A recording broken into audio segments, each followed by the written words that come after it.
Hi, everybody, and welcome to In Contrast. My name is Alan. And I'm Nisha. And on this podcast, we talk about movies and the books that they're based on. The catch is you watch the movie and I read the book, with a few exceptions. That's right. And today is a little bit of one of those exceptions. We're going to be talking about The Golden Compass. So The Golden Compass was first published in 1995 by Phillip Pullman, and we follow Lyra on a journey to save her missing friend Roger and her imprisoned Dunkel, as I call him. Dunkel. Is that how that goes? It's the smash up of words? It's a smash up of words. Okay. In some ways, the book hasn't aged super well, but generally I think Pullman was trying to do right by people. To avoid using the slur gypsy, I will not be calling the Egyptians by that name. I will just call them nomads. Okay.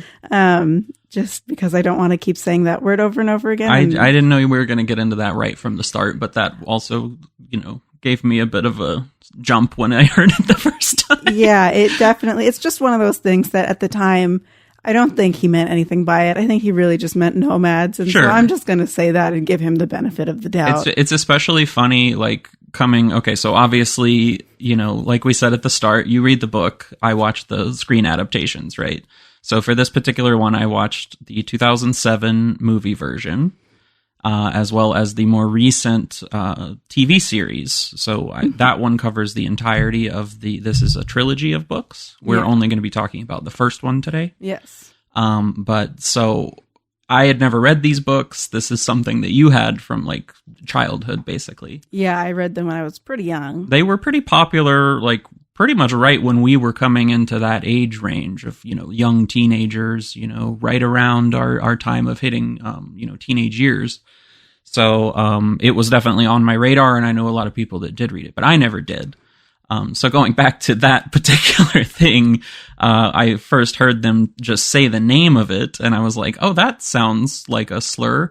And then it was like, oh, they travel from place to place, and they're kind of poor, and they wear these very fanciful clothing, and it's like, oh, okay, that is what that is. Yeah, and the way they speak in the book is a little bit like I would almost compare it to AAV.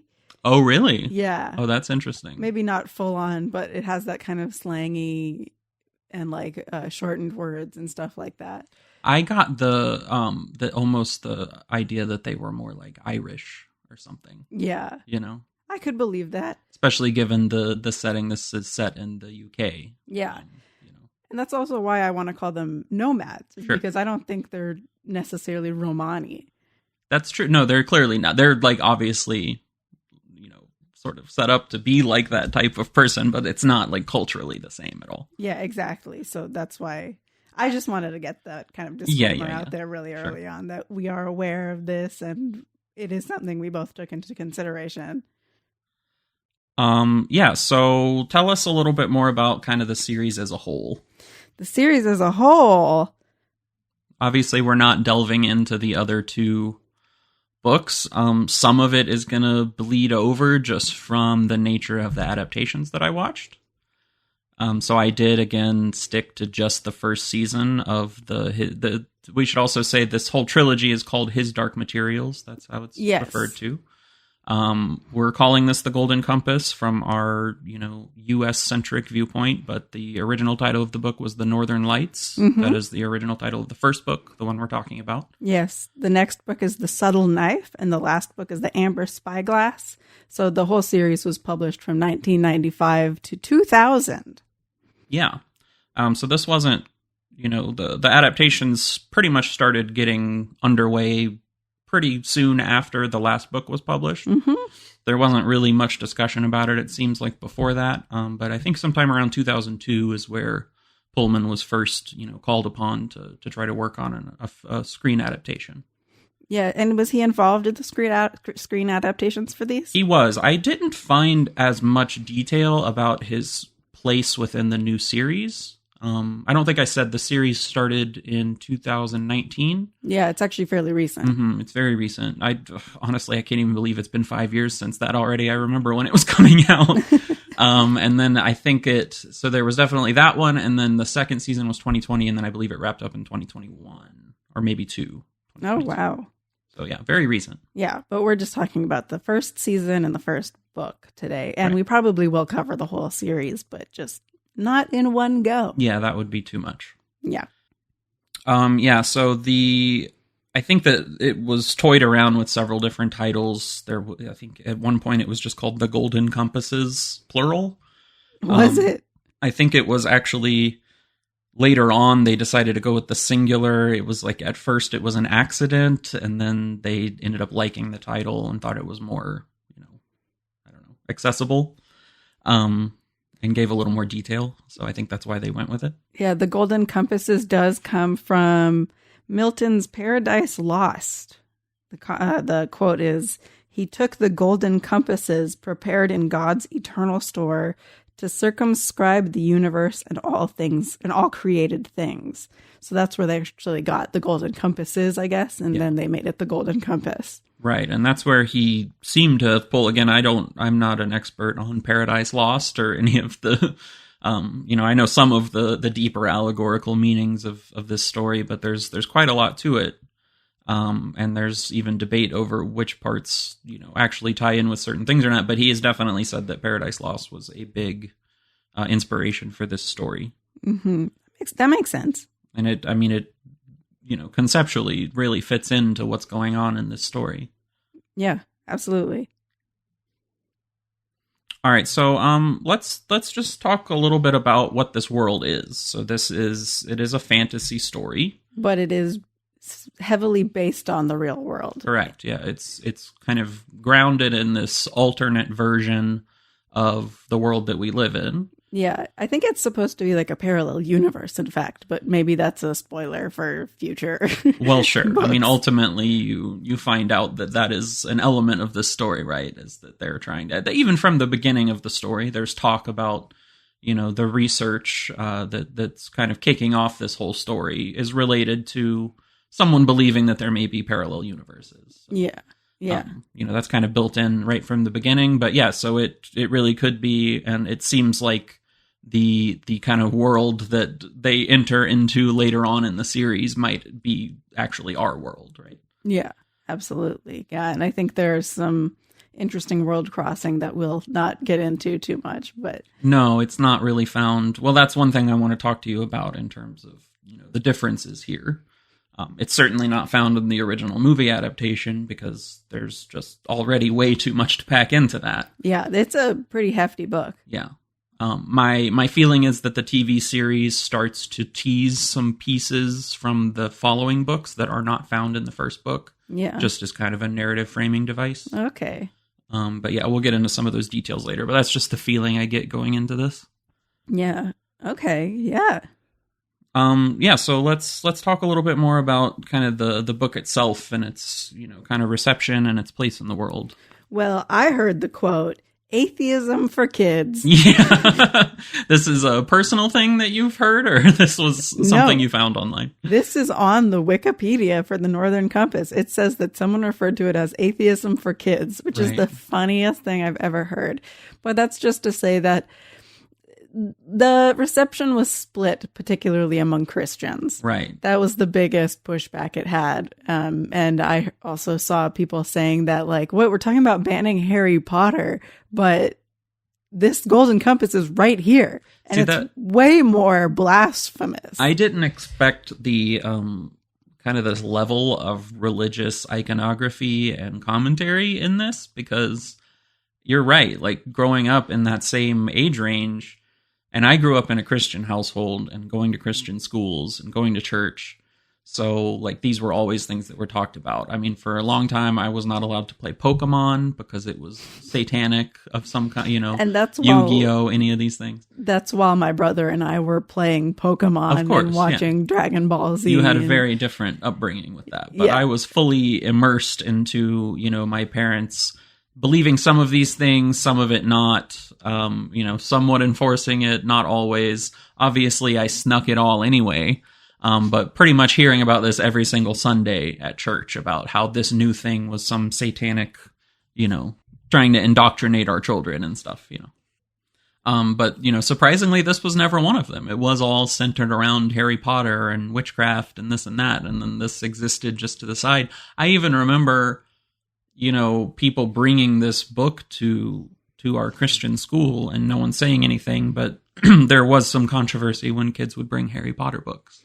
It's really all about visibility at the end of the day. The more visible you are, the more pushback you're going to get. And Harry Potter was just bigger. It was way bigger. It was much bigger. Absolutely.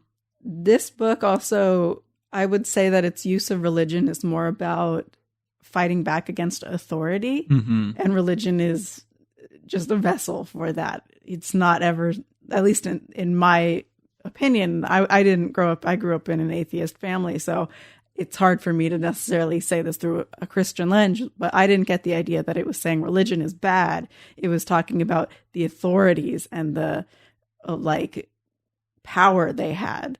Yeah. As opposed to the beliefs. So let's set a little bit more of this world up here. So we're essentially entering this world that, again, is very similar to our own, but with some differences. There's a lot of differences in technology.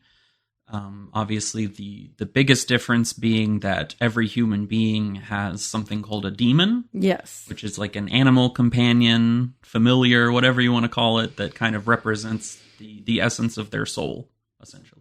Yeah. And they can kind of act and react on their own, but they always feel what the other is feeling. Right. So the other piece of this world at the time that we're coming into it is that I think it says that we're several centuries into this kind of control of society by an organization called the Magisterium. Yeah, and they're like controlling the schools, controlling everything. They have a lot of power. People are a little bit afraid of them, in fact. They, have agents all over. They're kind of, overseeing everything. We do start our story in a college, and there is an element of the college being kind of one of the freer places. Yeah. It still comes under a lot of scrutiny by the Magisterium, but there is, I forget the exact term that they use, but like a scholarly... Do you remember the term that they use? No, they just call them the scholars a lot. Right, but there's like the Magisterium clearly has some sort of built-in rule about that, scholarly work is given a little more of freedom. Freedom. Yeah. To do this work. But there's, essentially we have these powerful figures. It's very religious, specifically very Catholic in nature, the way that the church appears, the way it functions, some of the terminology that they use. It's very clearly, I wouldn't say a one-to-one with the Catholic Church, but that's clearly where it's pulling much of its inspiration from. In the book, I didn't see, and again, I'm not an expert on Christianity or anything like this, so those parallels are something I would just miss. But there's not a lot of like the presence of the Magisterium. They're kind of like there in the background and people talk about them, but we never actually like interact with them. So this is one of the things that I think might be different with it. I know that there's definitely some key differences in the plot that involves the Magisterium versus not within the movie. But I think that narratively, the series definitely ties more of that in, where you're seeing it from their perspective more often. Okay. Yeah, and that's actually something that I would kind of want to talk about. This book is written in omniscient third person, which means that we don't, most books are written in limited third or first person, but limited third, which means we only get one character's point of view. We never get to see outside of that. We don't get to see characters that they're not interacting with.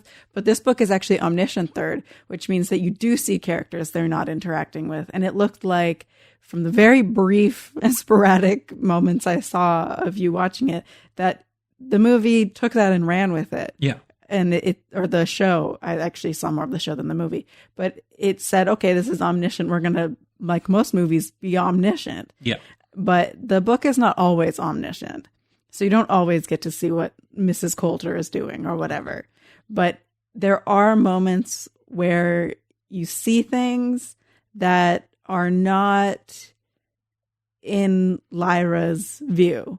Right. So again, we should set up that this is seen through mostly the viewpoint of Lyra. Who yes. Is, I think like a 14-year-old, 13-year-old girl. I have no idea how old she is. I don't remember. It definitely says something in one of the things I watched, but I don't know how accurate that is. But, I mean, because of what we know about the lore of this world, she is pre-puberty, for sure. Yes. So somewhere in that, like very close to that, but not quite at that age. Yeah, I pegged her somewhere between 12 and 14. Yeah. I know she's not 15 yet. No, definitely not. But she's somewhere between 12 and 14, which is about the age range that a girl would typically get her period, which is, I think, kind of in sync with what the puberty and everything they're talking about. I mean, this is, so, Phillip Pullman has not said that he ever wrote this with the intention of making it like a coming of age or young adult fantasy novel in specific, but you can't argue that those themes are not very heavily present here. You can't argue that it's not a coming-of-age young adult fantasy novel. Like, it is exactly that, whether he intended it to be or not when he started writing it. Yeah, and that's okay. I mean, he himself said that some of his things he wrote, he doesn't understand. Right. So I think that he wrote it with this idea in mind, and it became a young adult fantasy coming-of-age novel. But he didn't intend that necessarily. And it's actually very funny just in general to kind of read his takes over the years on his own work and the adaptations and everything. He seems a little all over the place with it, which like I don't think he's like actually inconsistent. It's just funny to see the way that he thinks about it. I think he's also one of those people who, shocker, changes as he grows. I don't understand what that means. He, like... Even with his father, who was a pilot, oh my gosh, I cannot remember where, but he at first he was really proud of his father. And then looking back on it, he was like, I think my father was maybe on the wrong side of history. Wow. So you can see that as he grows, he's changing and he's, always learning and getting better as a person. Sure.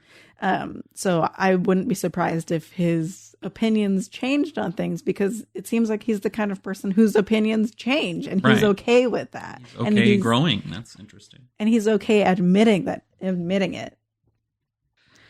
Anyway, so, going back, there's a lot to cover in this, and you're going to be much more, I think, on the side of being able to properly explain some of the lore and characters and how they fit in with each other. Yeah. Because I think that, I just didn't get the same level of connection with it.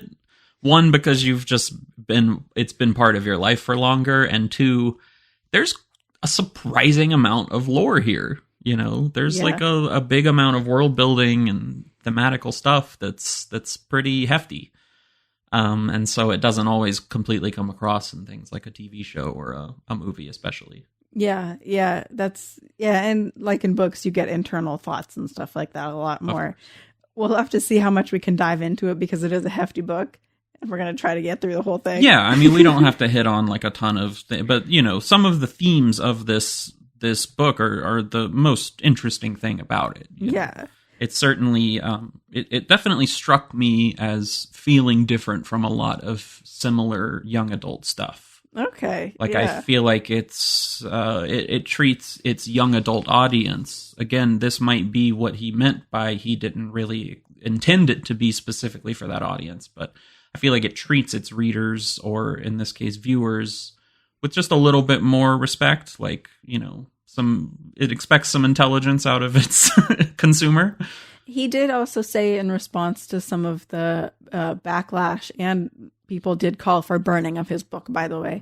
Mm-hmm. He did respond to some of that backlash by saying that, why don't we trust the readers a little bit? Mm-hmm. So there clearly is this, he trusts his readers, and he doesn't dumb things down for anyone.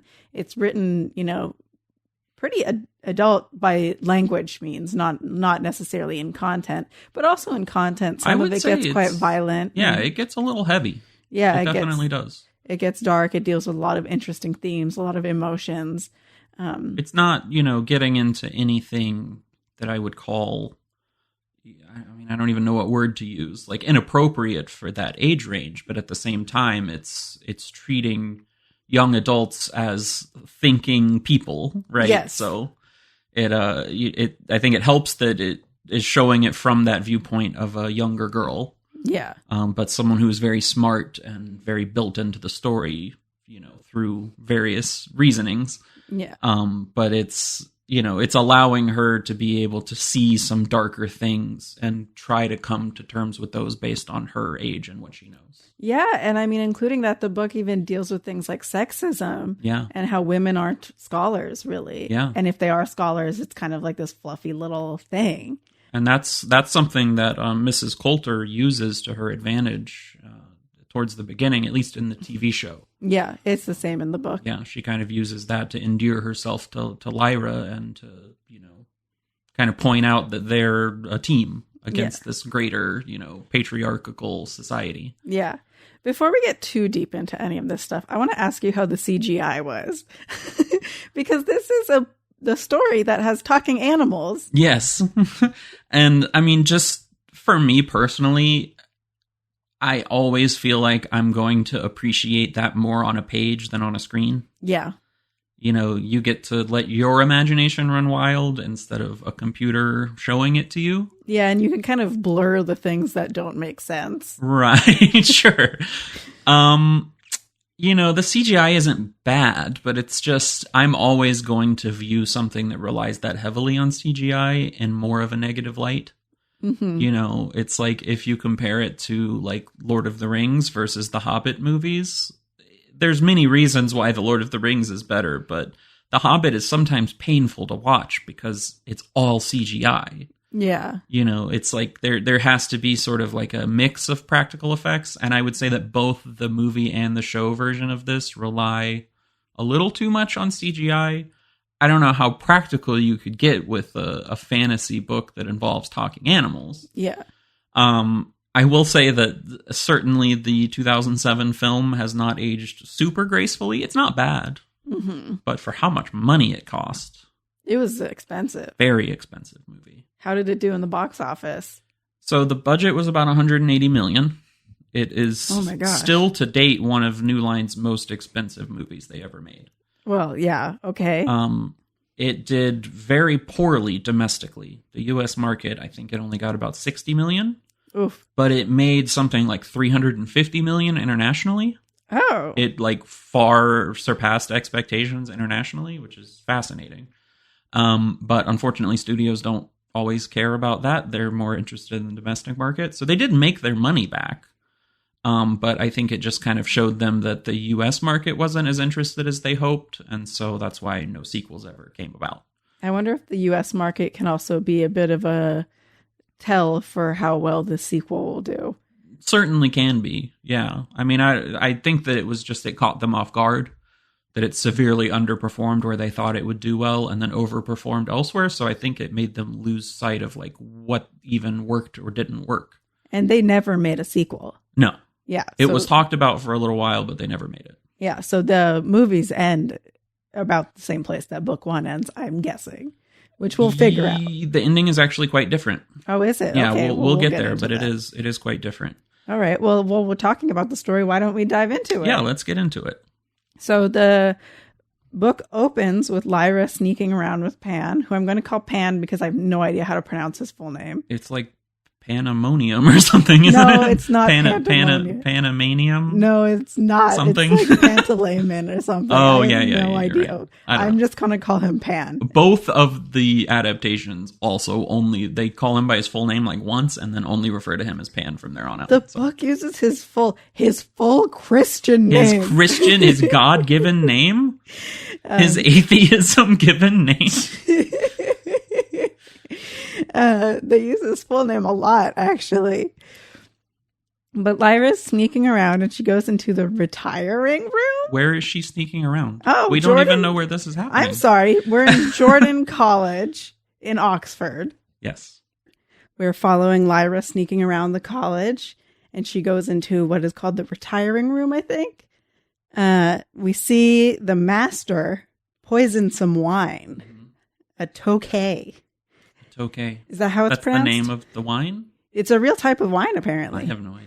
Yeah, I was like, oh, this is some fake type of wine. But no, it's a real type of wine. It's called a Tokay, I think. All I know is that they go on and on about how there's only 13 bottles left in the world or something.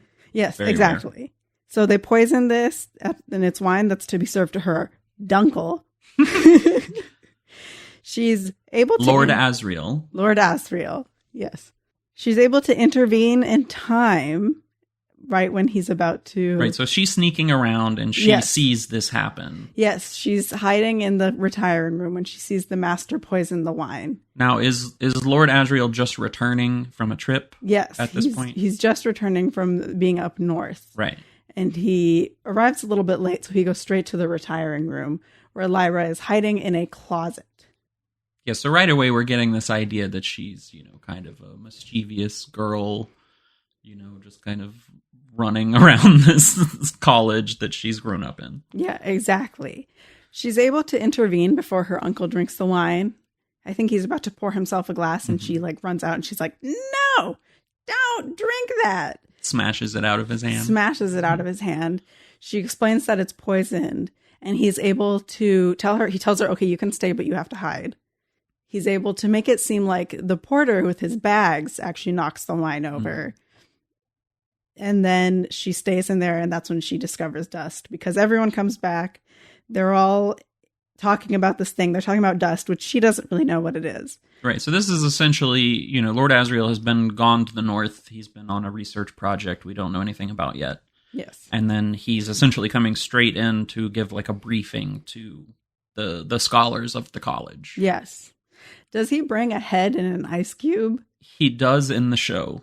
In the show, but not in the movie? Not in the movie. Okay, I can't remember whose head it's supposed to be. I forgot to write that down. It is a man known as Grumman. Grumman? I think that's different in the book. I believe does not. Yes, so they're like tying this with the stuff that doesn't really come about until book 2. Oh, okay. Yeah, so this is, and it makes sense in book 1 because they're talking about a guy who's dead who might not actually be dead. Right, yeah. Like does not matter. Yes. After they are in the, are you ready to keep going? Yeah, so I would like to point out that it is kind of a big thing. So again, the what we were talking about earlier, kind of the controversy surrounding this. The TV show is made very recently. It's stretched out a bit more, right? So there's not as many changes. We'll just say that up front, that it's much more one-to-one with the book as far as I'm aware. I think it adds more than it takes away, if anything, which makes sense for a TV show. One of the immediate things in the movie that's different, that struck me as I watched the TV show, is that it is not the master who tries to poison him. Oh. In the movie. Who is it? There is, so in the TV show, and I believe in the book, it's only the scholars. You already pointed out that the magisterium themselves is not super present in the events that are going on. Yeah. Right away in the movie, it's essentially Lord Asriel gets back, and there are like emissaries or representatives from the magisterium that are there to hear about his research, because the magisterium is worried that his research is what they would call heretical. Yeah. So it's actually one of those representatives that poisons the wine. Oh, okay. Instead of the master themselves. I think they were trying to make a separation between someone who's supposed to be friendly versus, the quote-unquote evil. Well, that's what's interesting, is the master is actually quite a likable character. He is. As you go on, you kind of learn about the poisoning and why he did it. And it honestly takes so much away by not letting him be the one that poisons him. Yeah, absolutely. And how he still cares for Lyra and everything like that. Because it starts her being like, who do I trust? Yeah. Like, it's a very important point for her. Exactly. Being like, wait, I thought he was our friend. Why is he doing this? Yeah, and a big part of the story is her trying to figure out who she trusts. Mm-hmm. And it's a big found family story, in fact. Yeah, absolutely. It really is. This is a kind of cool omniscient third thing, isn't that after this scene where with just the master and one of the scholars, and we learn that Lyra is fated to betray someone, and that the poison was perhaps not as malicious as we thought. Okay, so I wasn't aware of the poison. Oh, you mean like the master's intentions? Yes. Okay, yeah. No, that is brought up in the show, not the movie. Yeah. Yeah, basically it's important to note that they are essentially talking about that Lyra is part of like a prophecy. Yes. That's been, I don't know, centuries old, I guess. It doesn't specifically say, but. Yes, and she cannot know about it, and she will betray someone. And it's kind of interesting who like knows about this prophecy, Because, like, again, the master's talking about it. Some of the people at the college know. Maybe a couple people in the magisterium kind of know about it. Yeah. It's kind of fascinating how it deals with, like, who knows about it. Yeah, and I don't know if it says it in the book. I was kind of confused, like, how people knew about Right. It this. just kind of comes out of nowhere. I was wondering if there was any more detail about that. You know, there probably is, and I bet I missed it. Yeah, maybe. After that, we follow Lyra's escapades about the college. Escapades. And we learn about the disappearing children who go missing to what they call as the gobblers. Right. It was just kind of like this, you know, legend about town, right? Like, no one knows what that really is, but there's just, like, a bunch of kids mysteriously vanishing. And so they've kind of put this term gobblers to the group that is apparently stealing them, but no one seems to know why. Exactly. And this is actually another omniscient third point where we watch a kid get kidnapped. And he's being kidnapped by a woman with a monkey who is suspiciously similar to a woman we met on page 58. How many pages is this book? 300 something. Okay, so she actually comes in fairly late. There's a good amount of time that's spent within the college before that. Then. Yeah, no, when I say we go on her escapades with her, I mean, like, there's a lot of her romping around and going all over. And... So what are kind of the important things that we're learning about her and her life and the world throughout this escapades? I mean, we're learning she's very headstrong. She loves her friends. She goes and she does this thing where she finds these skulls with coins in them. Is this in the... So the coins have the demons of dead scholars carved on them and the skulls of them. So she switches them around and then the spirits come and haunt her. So she puts them back. Really? Yeah. That's a thing that happens. Yeah. Oh my God. And so... Spirits. Yeah, we're learning, a ton about her and just how she's this headstrong girl she's kind of one of the boys, but not necessarily in a, like, I'm not one of the girls' ways. There's just not a lot of girls around. No, I mean, there's very few even shown around the college. Yeah. Again, we're getting back to that point we already mentioned of, like, that women are generally excluded from that kind of work. Yeah. And that Mrs. Coulter, who we'll talk about more soon, is kind of an exception to that. Yeah, and so she doesn't actually, like, the college, it's like a place of research and study, but it's a college. So the people who are teaching her are not, like, middle school teachers. Right. She's getting a high education here. Yeah, she's picking stuff up in, like, weird sort of ways. She's not getting a standard education. Right. And we learn that she's also more comfortable among maybe the common folk than the others. And well, we're, at least in the show, I'm assuming this is found in the book, that it's, you kind of immediately get this sense of distance between her and Lord Asriel. Yes. You know, he's, as far as she knows, his uncle, right? Yeah. That kind of saved her, started raising her, you know, as she was a baby because her parents died in an accident. Yes, that's what she's been told. Right. So, but you kind of get this feeling that, like, he's always gone. He's much more invested in his research than anything to do with her. Yeah, absolutely. So it is, you know, you said found family earlier, and that obviously builds more and more as the story goes on. But even from the get-go, she's kind of like the only family she has is kind of the people at the college. And she even, like, thinks that in the story is that if there was anyone she would think of as family, it would be the scholars. Right. And the other children and all that stuff, not her own supposed uncle. And that's interesting. So she does actually get along with other kids at the college? Yeah, but it's mostly like there's a boy who's the son of someone who works in the kitchen. Roger, yeah. He's a very important character. He is a very important character. That's a good point. There's, like, Billy Costa, who's also an important character. There's just these other kids around that she has her, like, little gang of ruffians. Okay, so that's a slight difference in the in both of the adaptations, really. Again, in the movie, it doesn't ever spend any time, like, you don't understand any of the characters in the movie. Like, really? It's so like I said earlier, it's a pretty rich text in terms of lore, characters, world building, all this stuff, right? Yeah. The movie is an hour and 50 minutes, and it's trying to pack so much in that it's zipping from one scene to the next, right? We're not actually spending any time with the characters. So you don't get a lot of like understanding of her relationships with people or who people are or what they mean or what they're doing or their motivations or any of this stuff in the movie. Yeah. It's just kind of like, okay, we got to go to the next thing, right? Obviously the show gets to breathe a little more, right? Yeah. You get to spend a whole episode at the college before you move on to good. things, so you see her relationship with these kids, but it's kind of presented as though her only friends are Roger and sometimes Billy. Like Roger's clearly her best friend. They spend all their time together. Yeah. Billy's around sometimes. And Billy is one of the nomads, so he's not always there. Right. But Roger's like in the kitchen. He works in the kitchen. At least in the show, he works in the kitchen. Yeah, he works in the kitchen. He helps out there. But when he's not in the kitchen, he's all of these escapades. He's with Lyra. Like he's there when they switch the coins and the skulls. They try to steal one of the nomads' boats and sink it, which is actually before the story takes place, but they like recount it and they're like throwing mud at each other. And goodness. It's real rapscallions. Yeah, no, there's like a lot of escapades they go on. Yeah, that is most of that is not found in the story. I think there is a scene where they go into a crypt of some kind.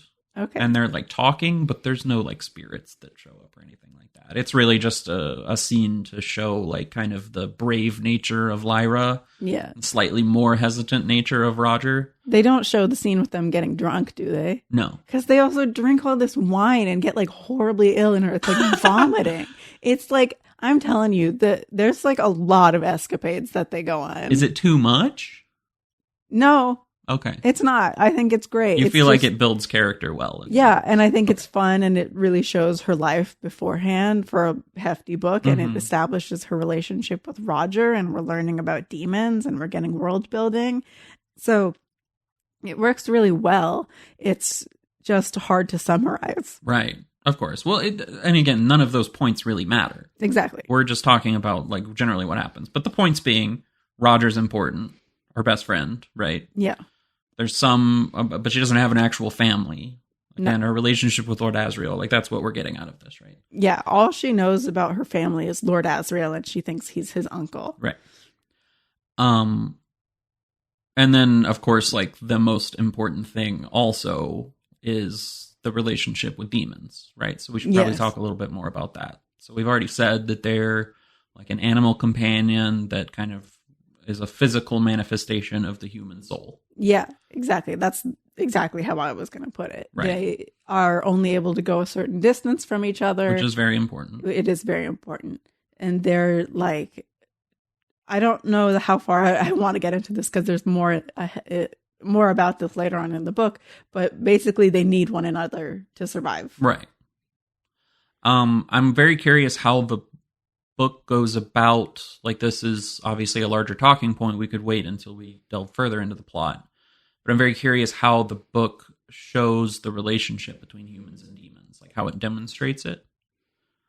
You don't have to answer right away, but just something to think about throughout the course of this conversation, because to me, it's such a crucial aspect of the story. Yeah. It's kind of the central feature of all of it. Yeah. I kind of, and this is funny because I have a service animal now. So it's like a human having a service animal. It's like your right hand. You know what I mean? But it's also more than that because it's literally a part of them. Yeah, it's your very soul. It's the as you put it, it's a physical embodiment of your soul. You feel the same things. You can basically like mind read. There's like telepathy. You can hold conversations like between two demons and know what's happening, which happens later in the book, but we'll talk about it now. Like two demons are whispering to each other, and normally the owners wouldn't be able to. Well, I don't know what to call them. Can't really call them owners. Yeah, right? They're not really owners, but I don't know what to tell us. Human partner. Human partners are maybe out of earshot, but there's like telepathy, and they can like hear what they're saying. It's like literally an extension of your body. Yeah. And same thing, like even at some points, especially if someone is trying to accomplish something physically, but not necessarily cause too much harm. Yeah. They almost use their demon as like a proxy to fight the other person's demon. Yes. Because demons can interact and humans can interact with humans, but it's taboo for humans to interact with others' demons. Right. Yeah, so like that's something, we'll talk about that later, but like at some point they actually like direct their demon to attack the others, and it causes physical harm to the human as well. Yes, absolutely. And at least enough to slow them down or stop them. Yeah, and I don't know if I have a note about this, so I might as well just say it now. If you die, not only does your demon die, but if your demon dies, you die. Right. So it's a two-way thing. You literally need each other to survive. Yeah, it's two parts of a whole. Yeah. And so that's what I'm getting at, is that I'll say up front that I don't feel like either adaptation capture that relationship. They say it a lot, but they don't show it. You know what I mean? Yeah. Like that is a very severe, like high level relationship that they're talking about. Yeah. Where these two beings are like completely linked, heart and mind and soul. Right. Yeah. And so it'll show some of the like, again, like the technical points of that, where like, oh, if one of them gets hurt, the other feels pain. Like, okay, cool. That's a great start. But then it doesn't like go any deeper into their kind of relationship with each other. Yeah. And I was curious if the book does that. Oh, the book, absolutely. They even talk about it in the book. And again, we're working with 300 pages here, which is of, writing where we can be inside people's heads a little bit easier and everything like that.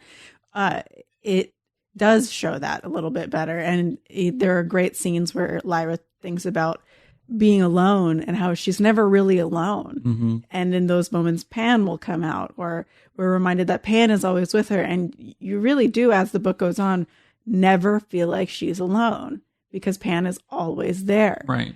And it seems like it would be so easy to forget about this animal companion, but it is literally like Pan is just as much of a main character as Lyra is. Yeah. They're literally like, 1 and A. Yeah.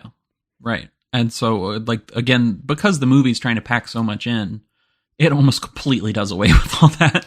The demons are so secondary, it's not even funny.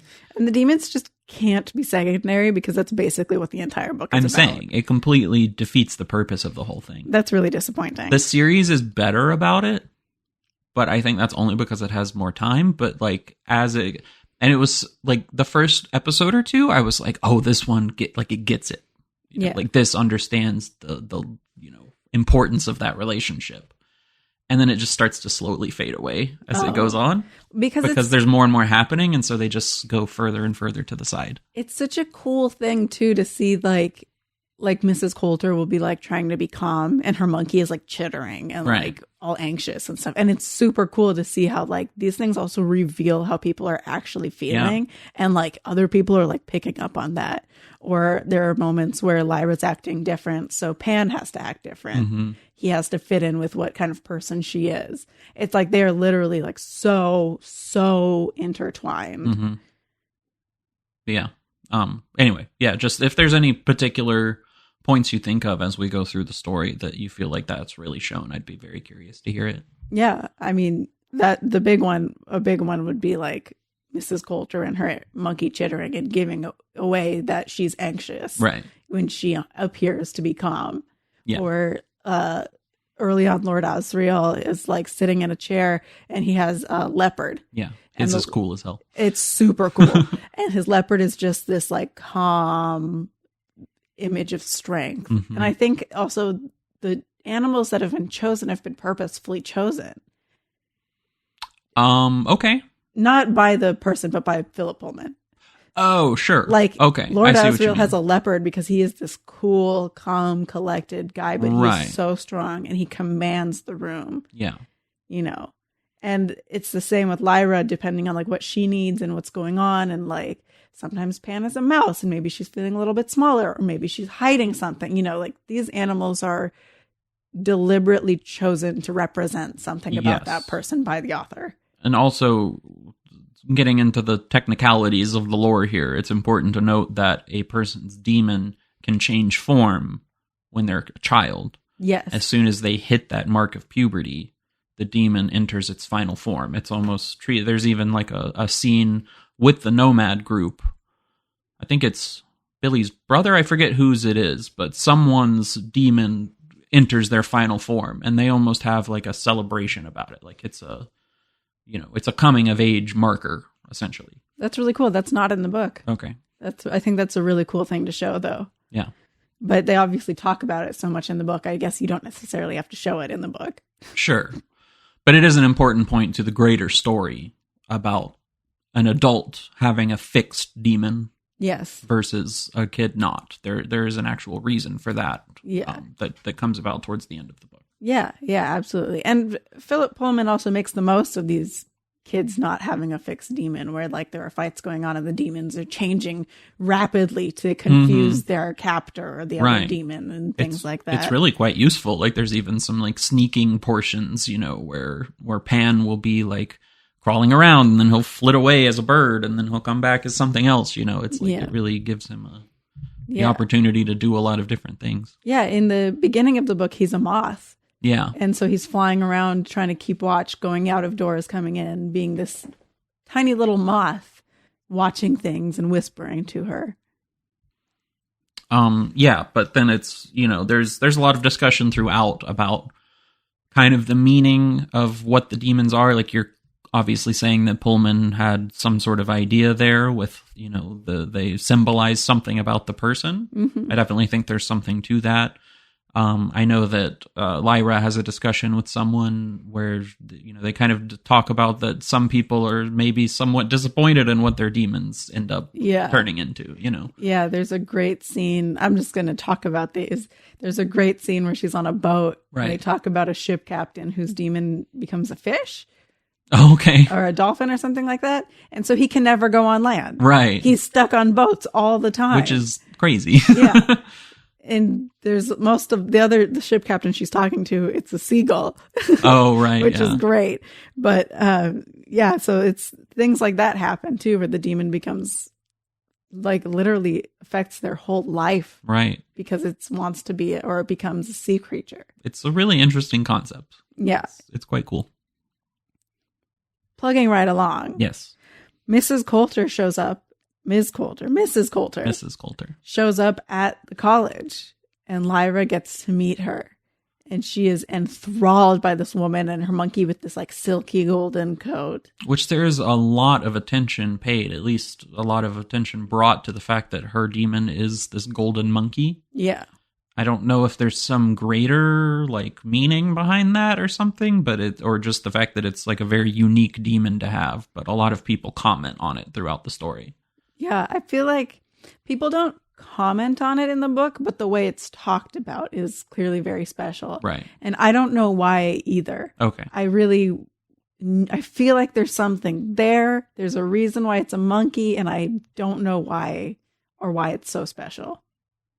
Interesting. But this is when they meet. They meet over dinner, and later on, the master takes Lyra aside and says, "Hey, I think it's time for you to get a proper education." And Lyra's like, "No, I just want to stay at the college."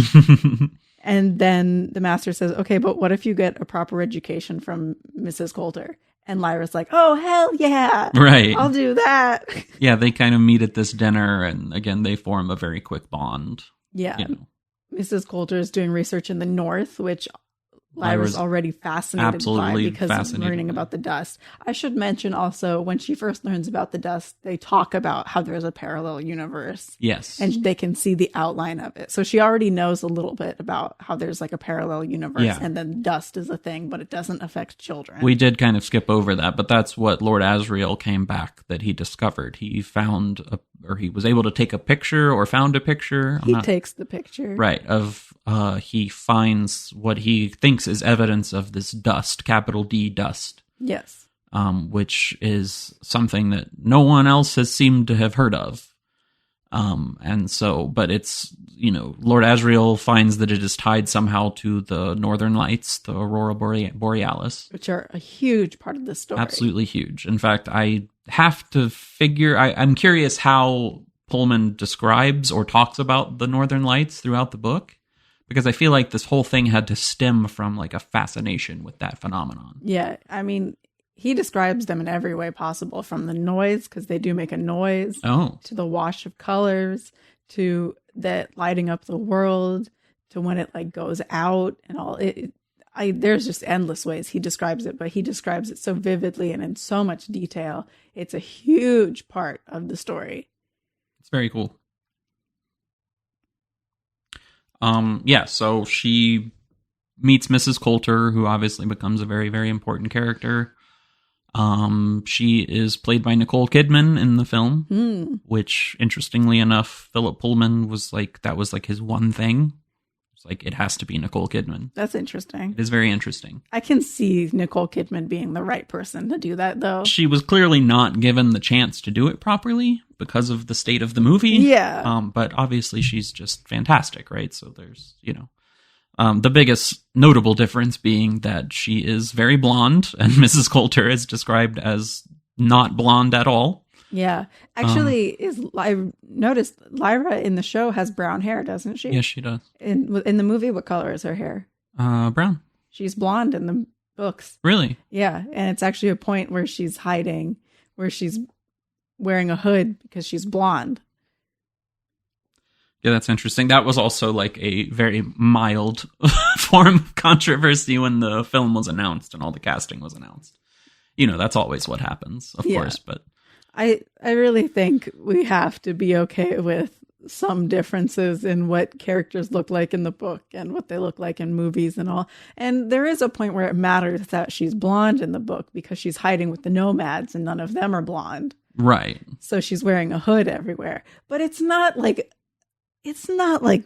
Pan being removed from the movie. No, it's very different. Roger being deleted or of something. all the things wrong with the movie, that is not really one of them. Yeah, that's not the point that needs to be controversial. I did find a fun quote from Philip Pullman about it, though, when he was asked about why would you want a blonde when that is not how she's described. Like, she looks completely different than how she's described in the movie.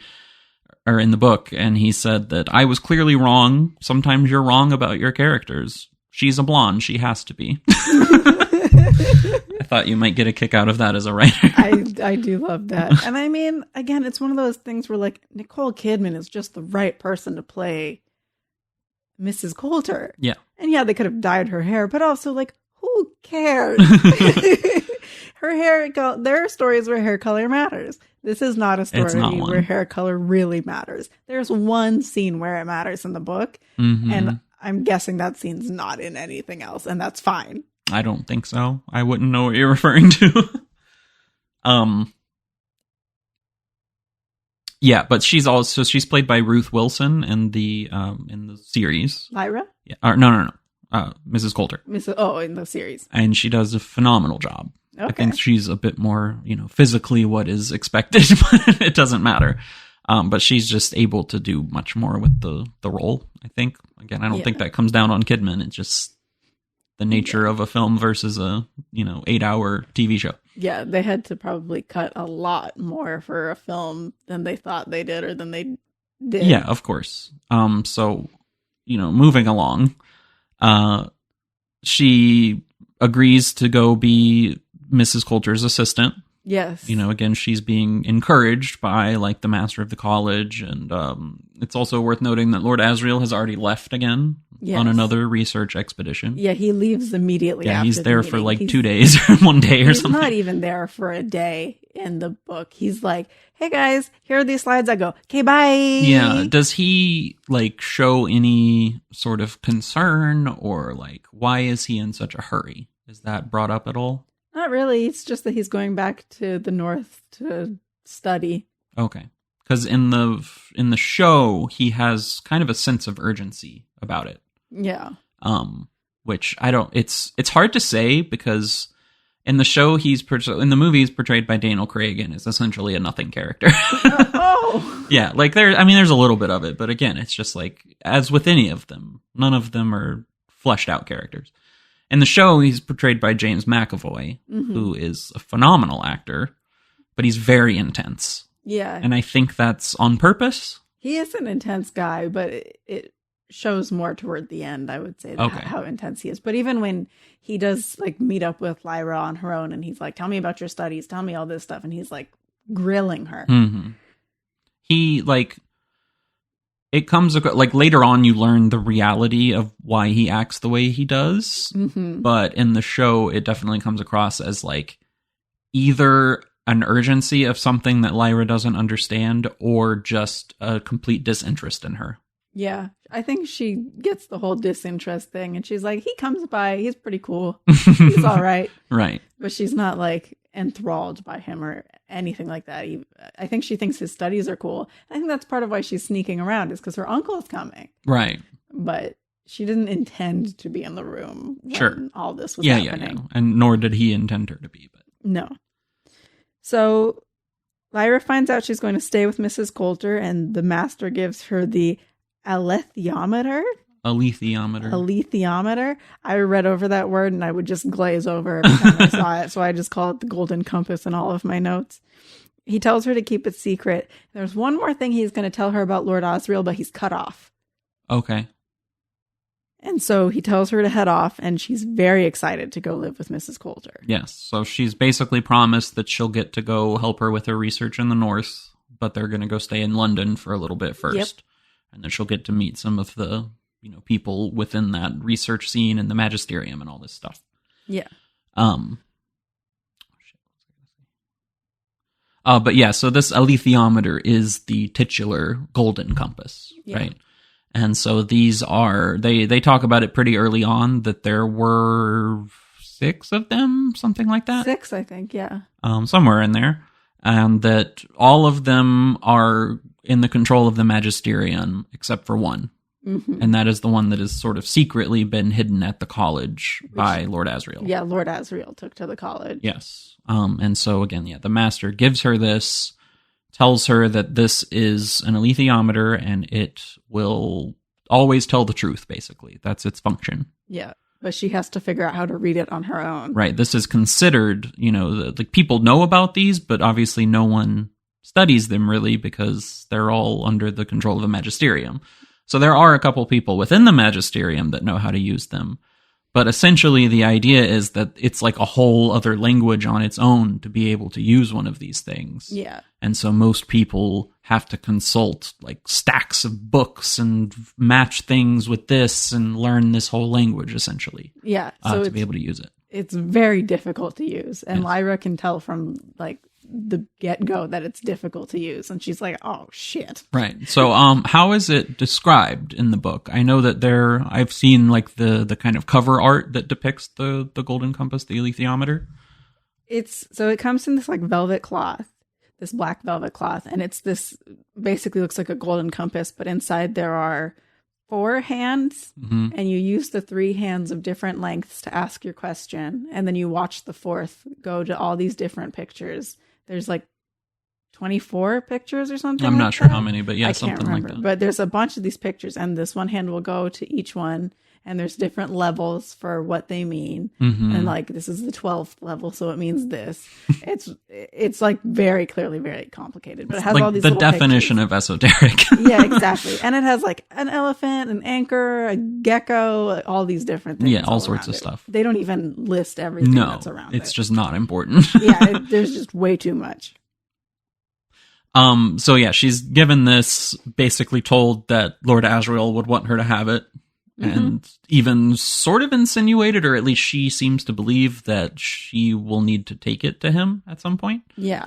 And basically the master tells her to not trust anyone, not tell anyone about it. Don't even tell Mrs. Coulter. And specifically says, not even Mrs. Coulter. Yeah. Yeah. Yeah, so she's to keep it very secret. Keep it secret. Keep it safe. Lyra and Pan get to London, and they are going all around, doing their shopping, having food, meeting, socializing. Yeah, this is really like she is living her dreams now. Yeah. Like this is what she always wanted. I don't know if this particular scene is in the book, but she like goes to one of the first places they go is like this, like, I don't know, fancy research center place. And everyone's kind of having their lunch there. And it's like half restaurant, half museum. Yeah, I think so they do go there. Okay, so she like is excitedly running around like, oh my God, this is this thing I've heard about, and this is that, and whatever. And, you can really see this like kind of spark for wanting to study things that she has. Yes, but soon they get restless, she and Pan. Yeah. And Pan starts saying like, hey, this is like, when are we going to go north? What's going on? Well, yeah, there starts to be this kind of idea that, maybe things aren't the way that they thought it was.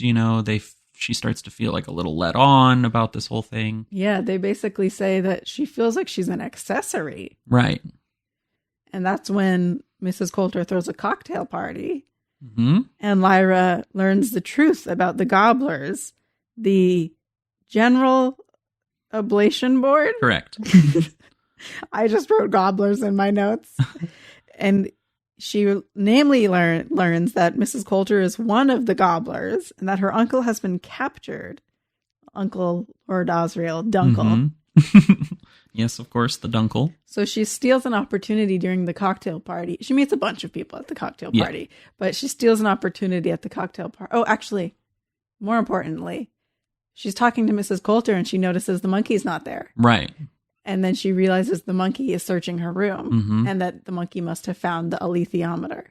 And that this is notable for several reasons, not just that she potentially would get found out about the alethiometer, but also that he is much further away than anyone's demon should be able to be. Yes, somehow Mrs. Coulter and her demon can get really far apart, which is never explained. Okay, I was wondering about that. It's not explained in any of the books or anything. It's just never explained. Even later in the series, you don't think? I looked it up on Wikipedia. Interesting. And it says it's never explained. Because you read at least the first two books. Yeah, I'm pretty sure I read the third book too, but I can't remember it. Okay, and then just reread this one. Okay, just seeing where your mind is with all the lore. Yeah, no, that knowledge I got from Wikipedia. Okay. Thank you. God bless. Wikipedia. Don't forget to give your $2.75 to them. So how does she find out about Coulter's relationship to the gobblers? There's a man who talks about the General Oblation Board and he's prodding Lyra about what she knows. And Lyra kind of is like, ooh, this is my chance to show off. And she starts talking about the dust and the gobblers and all this stuff that no one's like explicitly taught her, but she's pieced together. And this man is like, oh, yes, Mrs. Coulter must be using you to get more children. Oh, so this is like well-known information in this circle. Yeah. And they're not even trying to keep it secret. No. Okay, that's fascinating. Yeah. And Lyra's like, oh, okay. And that's part of why she decides to run away. Very interesting. So this is kind of the start. This is episode 2 of the series when they get to London and all this party happens and stuff like that. 2 out of 8. Okay. Just to give you an idea of where this is happening. This is kind of the point where this other storyline starts to form, that I think is leading the narrative for the second season, the second book.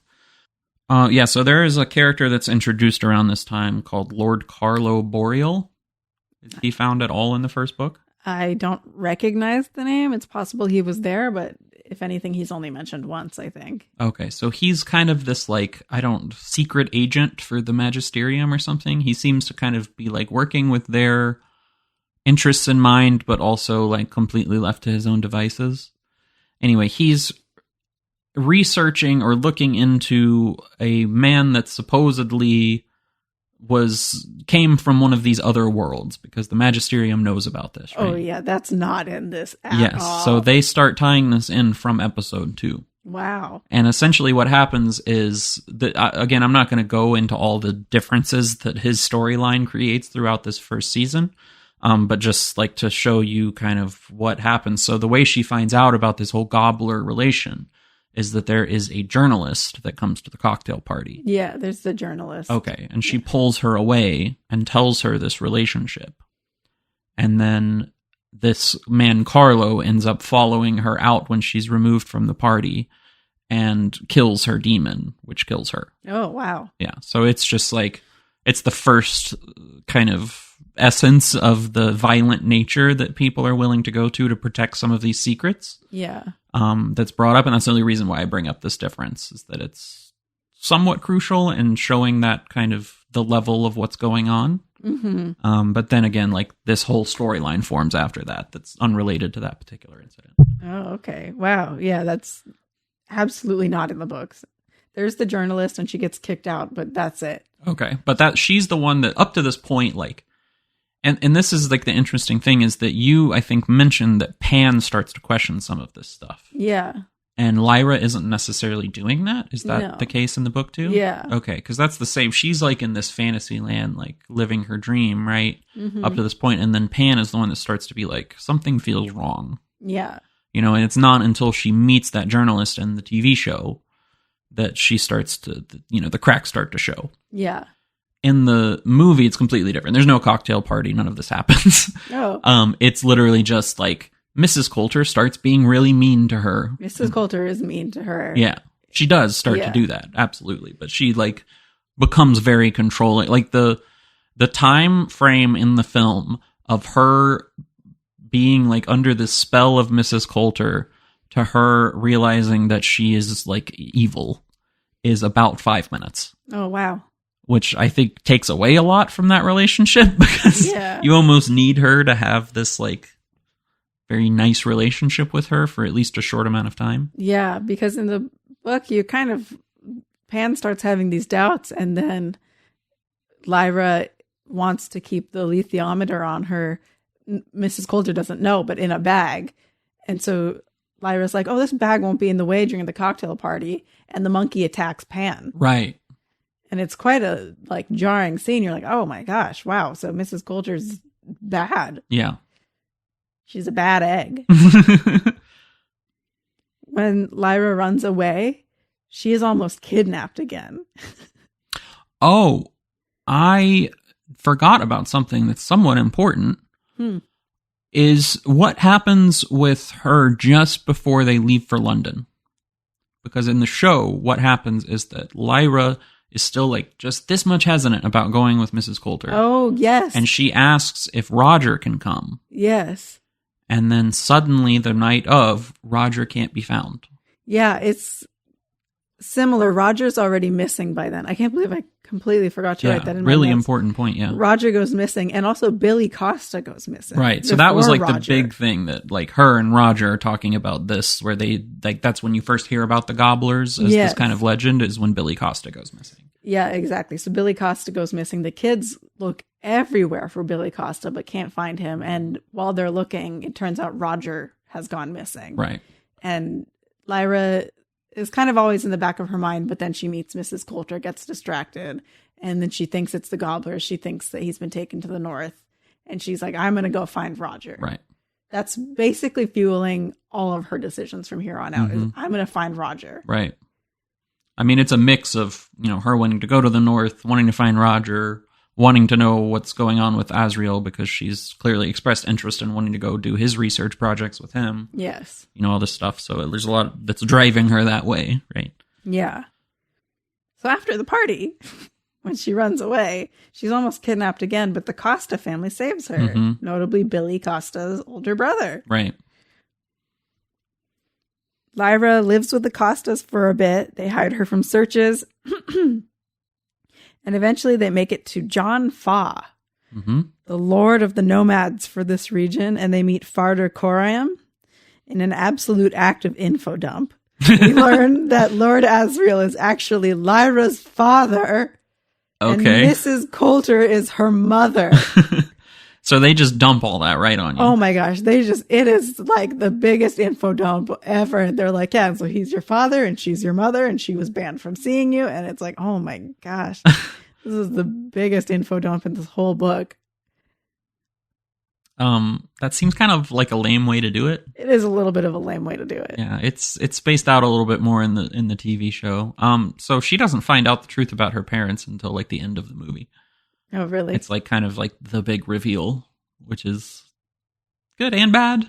Yeah. It takes away a lot that could happen throughout the story, but also the movie wasn't going to explore any of that anyway, so it doesn't really matter.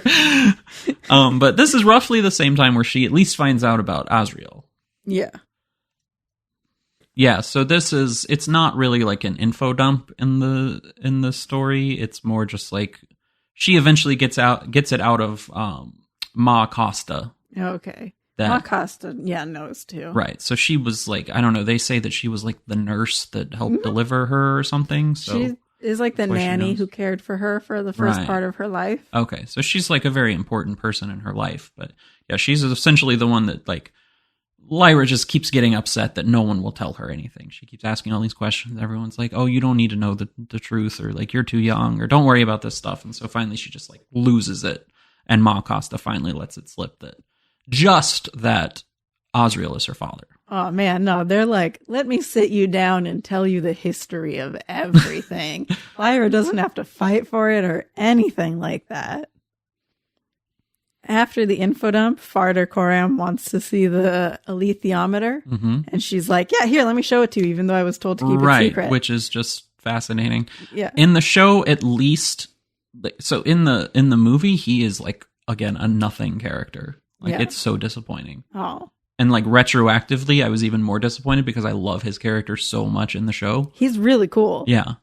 So it's like, at least in the show, it kind of shows she's very hesitant at first about them in general. Like, she doesn't trust any of them. Oh, she like outright trusts. And then he like endears himself to her and shows that he's trustworthy. And then she produces it for him. So it almost sounds like this little period, the show actually does a better job. Yeah, with it does sound like maybe the show did a little bit better. It really is. It's just an absolute info dump. And I was like, this is lame. Yeah, that's pretty lame. Yeah. So he himself says he doesn't know what the symbols mean, and he would need a giant book to decipher it. And that's in the novel. That's kind of when we realize, that this is a lot more complicated than we thought it was. Right. He's like, and he starts to, I forget the exact things he says, but it's kind of him that sparks something in her. Yeah. To like feel like she can try at least to use it. Yeah. Even though he's saying like, oh, you need all these books and blah, blah, blah. Like, I forget exactly what he says, but he says something that makes her feel like, oh, I should try these things. Yeah, and she's been fiddling with it all this time. Right, but I haven't been doing anything. I need you to know that in my notes I wrote alethiometer. Uh-huh. The one time I tried to write alethiometer. I mean, every time it took me about 30 seconds each to write that word out. So yeah, I call it the golden compass usually. Yeah, me too. But they never refer to it. They refer to it like once as the compass and then always as an alethiometer. Yeah, exactly. So she successfully reads it by going into a sort of trance. And she's like, it's saying someone's dead. Right. Yeah, she sees like an hourglass and a skull. Yeah. Is the symbol. Yes. And it's revealed that the man she thought was dead is in fact dead. Right. Like immediately after. So like they know that she's on to something here. Yeah. You know, she can read something. And then they're like, you have to come north with us. Okay, hold on, pause.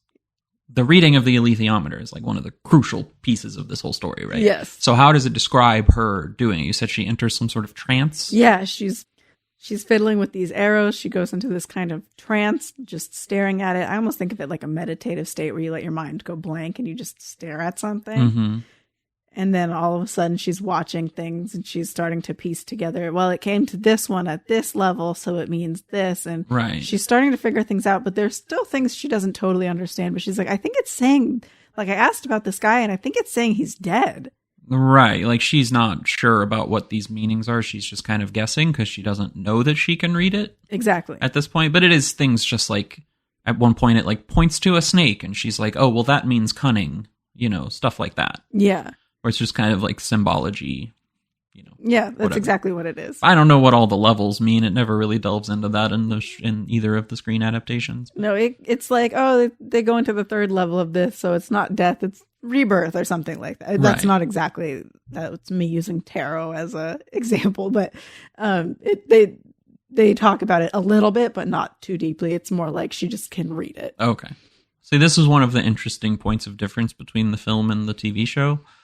In the film, she just like kind of stares at it long enough and like has to think real hard about her question. And then it like visually you see this like transport through the physical compass. Is it like That's So Raven? Kind of, yeah. Oh my gosh. Exactly. Yeah, and it's so you like see all these like what you have to assume are dust particles floating around within it, and then she just sees these like vague images playing out, right?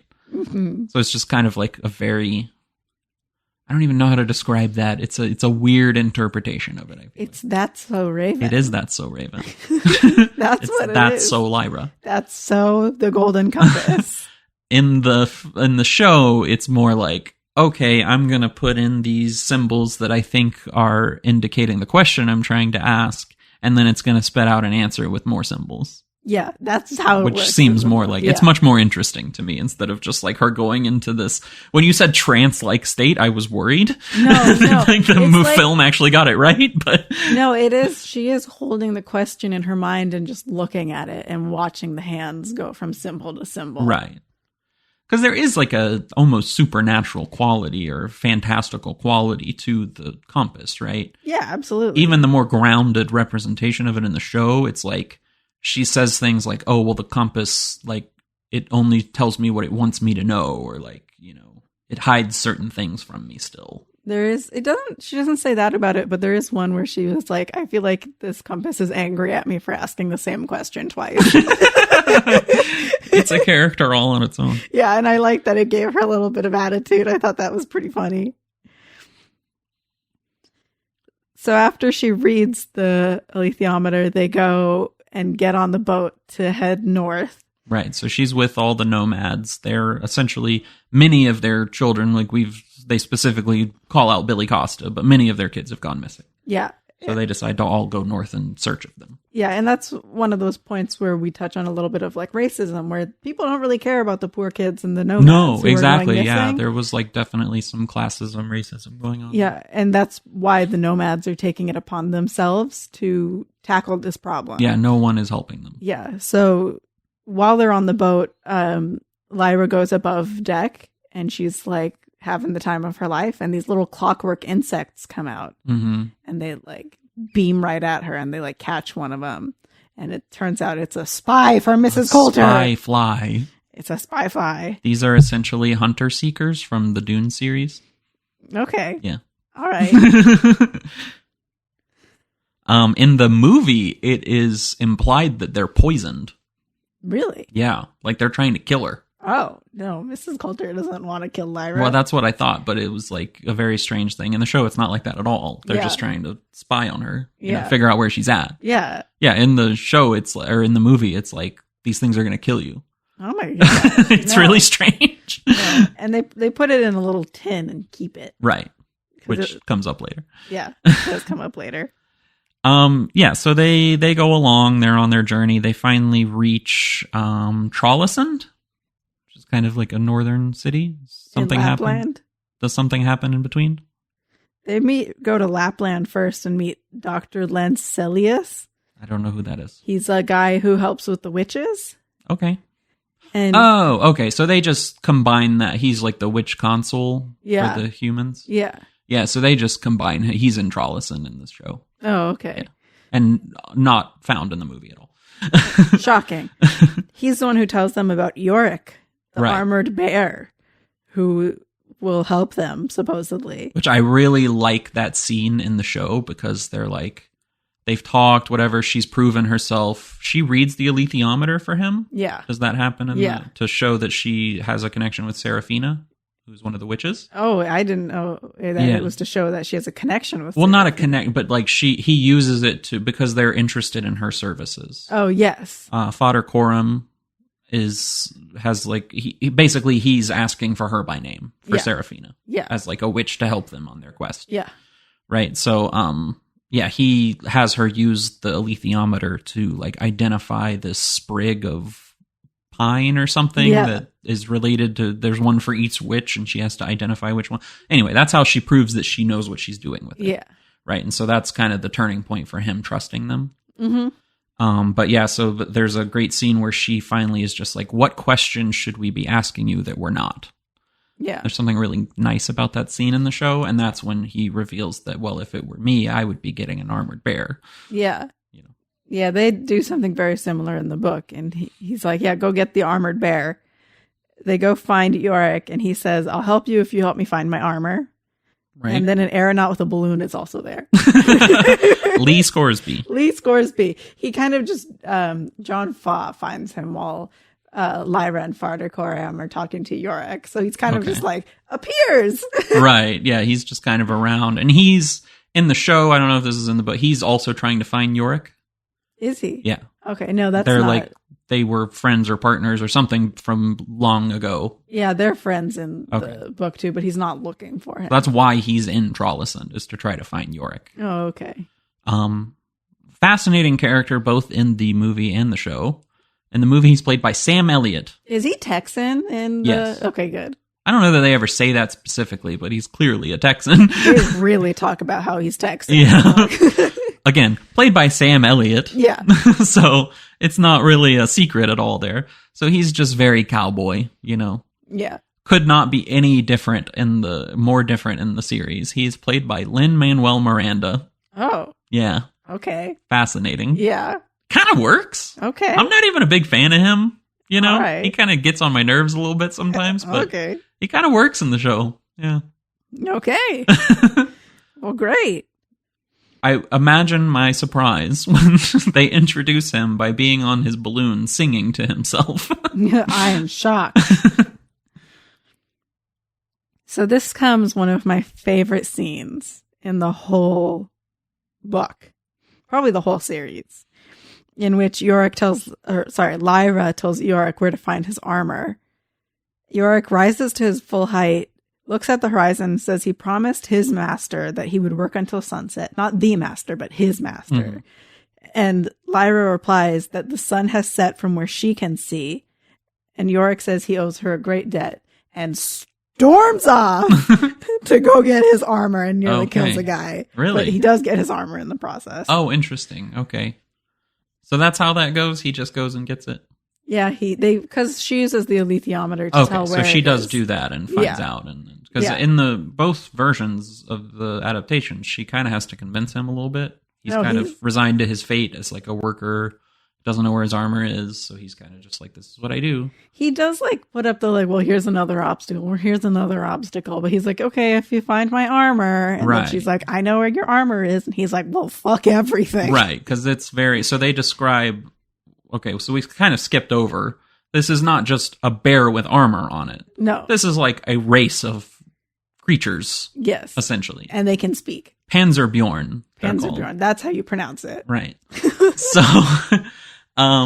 this is like a group of bears that live in the north, and they have a kingdom, and they talk, and they all wear armor. And they have opposable thumbs. Oh, very cool. Which I'm guessing they got rid of in the other things that would look weird. Would be very weird. Yeah, they're just polar bears in both versions. Yeah, they're basically just talking polar bears in the book too, but they also have thumbs. Right. But it's very important that they are armored bears. So they describe the relationship of a bear with his armor as the same as a human with their demon. Yep.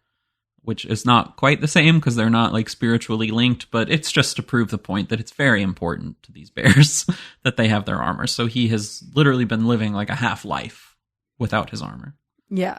Right. And he made his own armor. Mm-hmm. Right.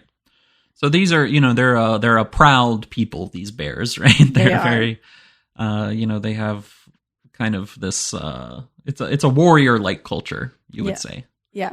But do they do the clever, the sunset where I can see? Oh my God, this is the best. Forget it. No. Episode canceled. I do like, as Lee Scoresby is talking about Yorick, he says that for him, war is the sea that he swims in and the air that he breathes. Wow, that's a great quote. Was very good. Yeah, that's really good. Yeah. Wow. I don't think he says that in the book.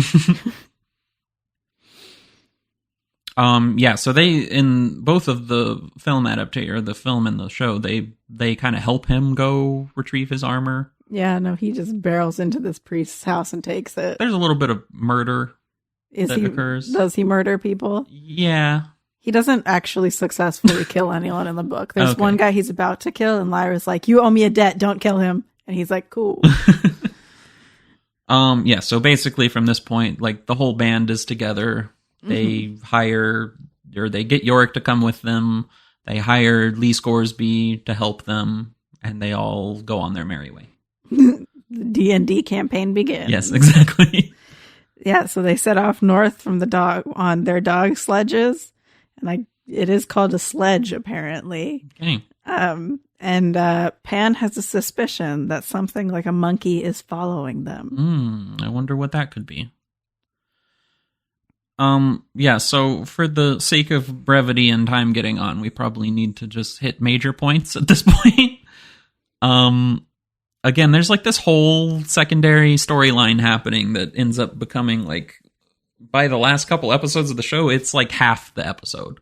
Oh, wow. Yeah, so it's really like trailing into, so like there's a lot less happenings in the show as we move on. Oh, okay. That are like actually related to the book. Okay.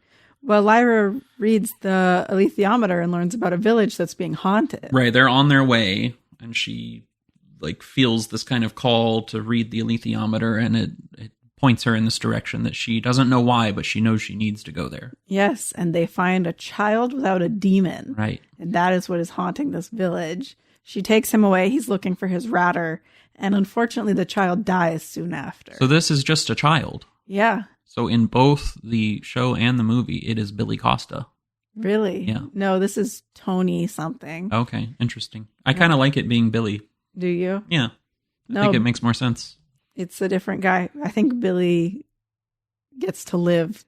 Oh, really? In the book, yeah. Yeah, so in the movie, I don't think it ever explicitly says that he dies, but he is the one that gets found in the village. Yeah. And in the movie, he like is alive but not really responsive. Like he's kind of just like yeah. I don't know, like he's saying random things. Like he's like in shock, basically. Yeah, essentially. But he's just like not even really a person. Yeah. At that point. Yeah, that's how this kid is. He's kind of just like keeps saying, "Where's my ratter? Where's my ratter?" Mm-hmm. And all this kind of stuff. So she takes him back to Ma Costa. Yeah. And then she's the one that's kind of like, okay, you can go be with your demon now. And then he dies. So Ma Costa's not there. Okay. This is all like the men and stuff like that from the nomads. So she hasn't come on this journey at all? No, Ma okay. Costa's not there anymore. Yeah, this is like the entire group is on this quest. No, I think it'd be great if Ma Costa was there. Yeah, she's very present throughout most of the series. Yeah, no, they take her back to like Farda Coram and John Fa, and in the night, the kid dies. His name is Tony something. I want to say Tony Schiavone, but it's not Tony Schiavone. The famed wrestling announcer, Tony Schiavone. Yeah, he dies shortly thereafter. And they move on and they are attacked. Lyra is kidnapped and taken to a facility where she sneakily keeps her compass and the little flying thing in a tin. Mm-hmm. Somehow. Yeah, so she doesn't, this is like another kind of, I don't know, group of native people to this area. They're called the Samoyeds. Yeah. That capture her. And so she kind of at first thinks that they're just like taking her to her base and doesn't know what they want. Yeah. And then she very quickly realizes that she's at Bolvanger, yeah. which is the gobbler base that the she gobblers keeps hearing about. So clearly they have hired these local people to kind of be bounty hunters for them. Yeah. And they just happen to find a child out in the middle of nowhere. Right. Which is like such an interesting place to have bounty hunters. Like you're not going to find children there. Oh, you found a child there.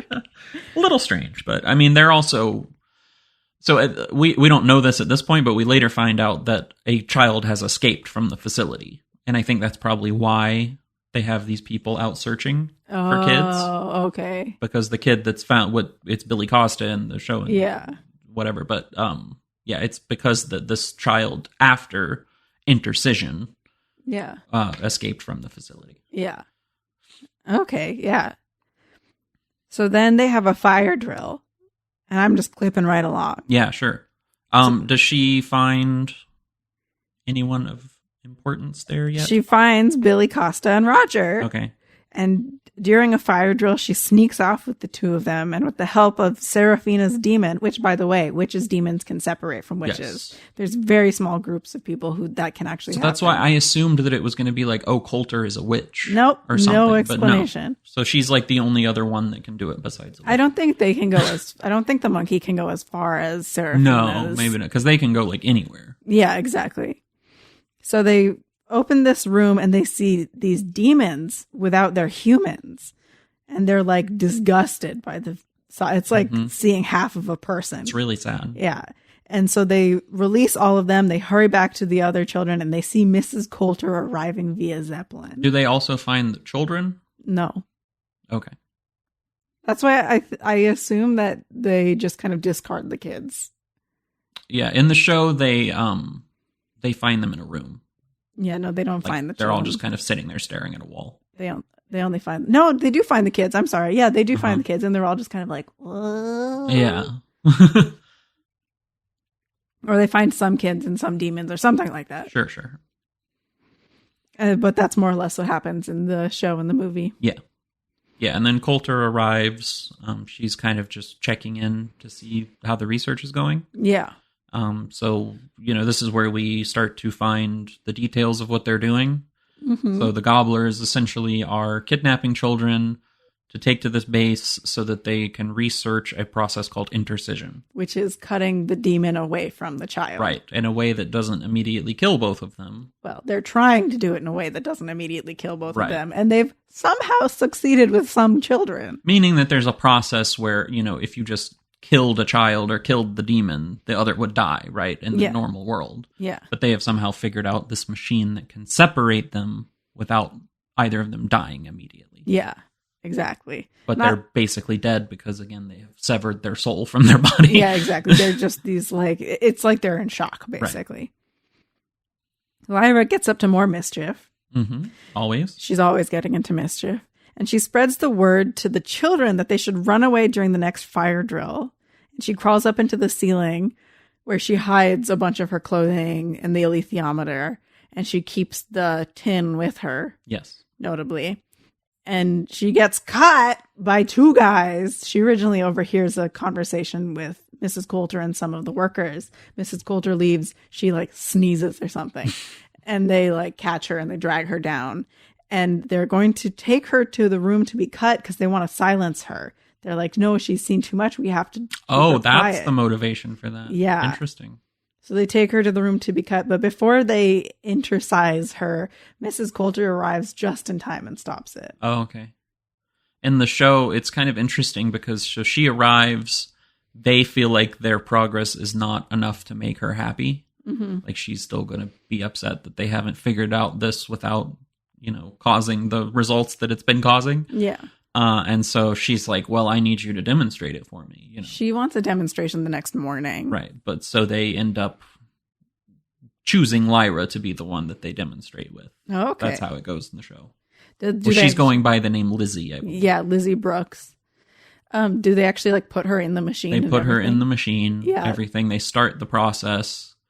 And then she's screaming about how Mrs. Coulter is her mother. Yeah. And so they eventually are they're kind of holding back. And so Miss Coulter comes in and is like, what is going on? And realizes who it is and stops the whole process. Yeah. Mrs. Coulter kind of just arrives in the nick of time in the book. And she and Pan are screaming for each other. And they're like, no. That's more how it goes in the movie. Actually. Okay. So it sounds like the movie's actually a little bit more faithful for that one. Just that particular scene.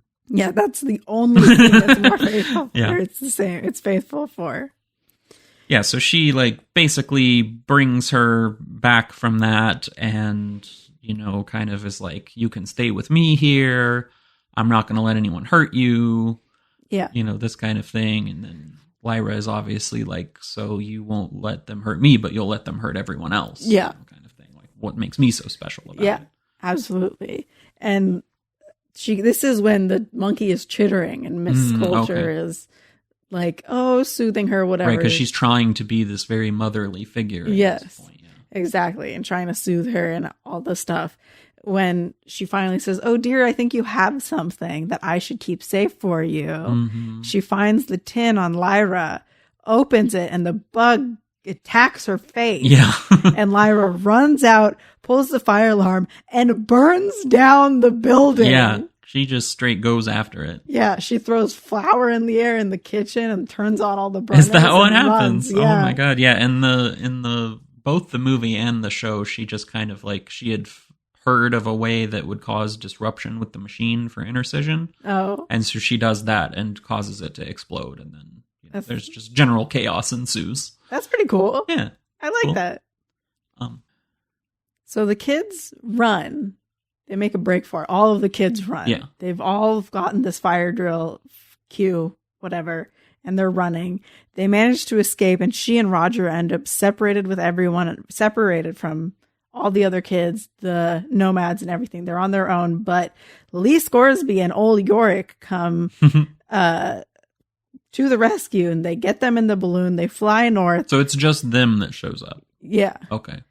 In the show, all of the nomad group shows up. Yeah. They all fight. And Serafina shows up. Oh no, Serafina doesn't show up until later. Yeah, they like have this big fight inside the compound, basically. Oh, okay. And like Roger's the one that goes and manages to get all the inner-sized kids out. Oh, that's cool. You know? Cool. Yeah. Yeah. Well, actually, no, I guess they must meet up with the nomad group because I think Billy Costa meets up with his brother and stuff like that. Okay. And then there's a big fight and they get separated. Right. Okay. So this is kind of the really big difference is that, which I told you this when this is the end of episode 6 that this is happening of the show out of 8 episodes. Okay. And this is the scene in which the movie ends. Oh. And I didn't really think about it at the time. There's stuff that happens later. Essentially, episode 8 in the movie, or episode 7 of the show, happens earlier in the movie before any of the Bolvanger stuff. Okay, interesting. And then episode 8 is just non-existent in the movie. Well, episode 8 is probably the most important part of the whole story. And that's where so essentially, just to say, the movie swaps what's about to happen with the scene we're on now. Okay. But essentially, this is where the movie ends, where this other stuff has already taken place. They have this huge, essentially what it's clearly going for is that this is like the big action payoff. Yeah. So they all the kids come out before any other fighting happens. They kind of all get away. And then there's this big fight out in the field in front of the facility. Their big epic battle. It's the big epic battle. It's the Helm's Deep okay. of his Dark Materials that happens. And that's when they all of them come together and fight, and then that's when they all get away. So you're telling me that in the movie, and I'm going to clip along, Yorick fights for his title as king before... That's before any of this. Which does not make sense to me how you can put it in that order. So it's essentially if I'm remembering correctly, it's when she gets captured the first time, she gets taken to the Panzerbjorn lair or castle or whatever. And then she gets captured a second time. Right. So that's, okay, it's flip-flop because... It's just flipped around. She gets thrown from the balloon when these thingies attack whatever they were. They were only mentioned once. And these Panzerbjorn find her and take her to this place where she says she has to talk to the king, whose name I did not write down, apparently. It's Jofer. Jofer. Also, a noticeable difference. They thought that Yorick and Jofer were too similar, so in the movie, he's called Ragnar. They are too similar. They are a bit similar. Yeah. In fact, I even think that at one point, I think it was Lin-Manuel Miranda says Yorif instead. Really? Yeah. There's a mistake. I'm pretty sure. That's really funny. I rewound it, and it still sounded like it to me. That's really funny. Yeah. But she basically tricks the Bear King into fighting Yorick. Right. So she says, this is a really cool scene. This is a cool scene. Both in the movie. It's probably my favorite scene in the movie. Okay. And in the show as well. But yeah, she's held prisoner. She asks for an audience with him, basically. Mm-hmm. And is like, hey, so I'm actually Yorick's demon. Mm-hmm. All the research that Coulter has told you about, she didn't tell you that they can give demons to bears now. Yeah. And that's his ultimate dream is that she comes up with this plan because she's heard that he wants to be a human, basically. Yeah. And his biggest dream is to have a demon. Yeah. And his palace is all lavish and it's gilded and it's very human. Yeah, exactly. He does not behave like the other bears. Yes. Which is a big point in why she was able to trick him. Yeah. Yorick says you're never able to trick a bear. Right. But because he's acting like a human, she's able to trick him. That's his weakness. Yeah. Yeah. So she's like, hey, so I actually think that Yorick is really lame and you're really cool, and I'm going to stroke your ego a bunch and tell you how awesome you are and this really badass bear. And so actually, even though I'm his demon, I want to be your demon, but you have to fight him one-on-one. Yeah, that's basically exactly how it happens in the book. Because she's realizing that, so she finds out that Yorick, through the alethiometer, she finds out that Yorick is coming to save her. Yes. But that he's going to be ripped to shreds by the army of bears that are guarding this place, right? Yeah. That are under the Jofer's control. Yeah. So this is her way to, get him in the building, basically. Yeah, exactly. So Yorick does win the fight by tricking Yofer and by acting like he's injured, and then he like comes back with the left hook or whatever and becomes king himself. Mm-hmm. His rightful place. And then she's like, we gotta go to Lord Asriel. And Yorick is like, let's go. So he immediately abandons his post. He really does. Yorick, and Roger take off to go to Lord Asriel's. They arrive and Lord Asriel is like, what? No, I didn't call for you. And so again, I just want to point out that this is now the point that nothing of this happens in the movie. Which is at all. Like, so she does the thing with Ragnar, Yofer. They go after that to Bolvangar, and they have the big battle, and then it ends with her and Yorick and Roger and Scoresby leaving on the balloon, and that is the end of the movie. Okay. Yeah. This ending is so impactful, I think. It's like, I get why they ended it that way for a movie, but they just tried too hard to make it like a normal movie, you know what I mean? Yeah. So Lord Asriel then monologues for way too long about dust and all this stuff. In the middle of the night, he runs away with Roger. Yeah, so it's, I don't know how the book describes it, but when they get there, Lord Asriel is very angry to see Lyra. Yes, furious. Like, very upset. And then he immediately sees Roger and is thrilled to see him. Yes. And they're like, what the fuck is that about? Yeah, he calms. So he's not thrilled to see Roger, but he like calms way down. He's like, oh, okay. Hi, come in. Come in. Have some hot cocoa. It's very strange. Yeah. And that's then he absconds with Roger in the middle of the night. And we learn that he wants to sever Roger from his demon. Now, there's a really good scene in the show in between where, like, you know, Lyra is like, what's going on with you? This is super weird. But she goes to sleep. And then he wakes her up in the middle of the night. Does this happen in the book? Who wakes her up? Lord Asriel. No. So this is where he kind of like, I think it's like a reassurance for her. Mm-hmm. But they have like this really interesting conversation where he finally starts to talk to her more about dust and his research. Yeah, so they do that when she first gets there. Okay. So essentially he's like, you know, they've been kind of teasing around some of this stuff, but it's essentially like, so dust is what the Magisterium believes to be the physical embodiment of evil and sin. Yeah. Like, it is a physical force that can be removed from the world. Yeah. You know, and that they believe that because dust is attracted to adults, but not children. Mm-hmm. Right. So it's like after they hit that puberty point of becoming an adult, like that is when dust takes over and starts to corrupt people. Mm-hmm. So the whole point of any of this research is to try to remove that and allow people to go on without sin and guilt and blah, blah, blah. Yeah. And that Mrs. Coulter is going about the severing all wrong because there's a huge amount of energy that's released when you sever a child from their demon. And then he absconds. Right. I mean, this to me is like the interesting part of the story, right? Is this stuff. So he even brings up like the story of the fall of man during this conversation. Okay. Does this happen throughout? Because they're talking about like Eve. Yeah. Eve's demon didn't turn into its final form until she ate the apple. Yeah. And stuff. And so I don't fully understand. So it's like both Coulter and Asriel are kind of going about the same research, right? Yes. But like with different viewpoints of it. So it's very obvious where Coulter's coming from. She's trying to remove evil from the world, right? Yeah. Like she's quote unquote going with the aims of the church. Yeah. But I don't fully understand his motive. I think he doesn't believe that it's sin. He thinks it's something else. Right. He implies that it's good. Yeah. Or that it could be good. Yeah. And Pan makes a similar remark in the show. Yeah.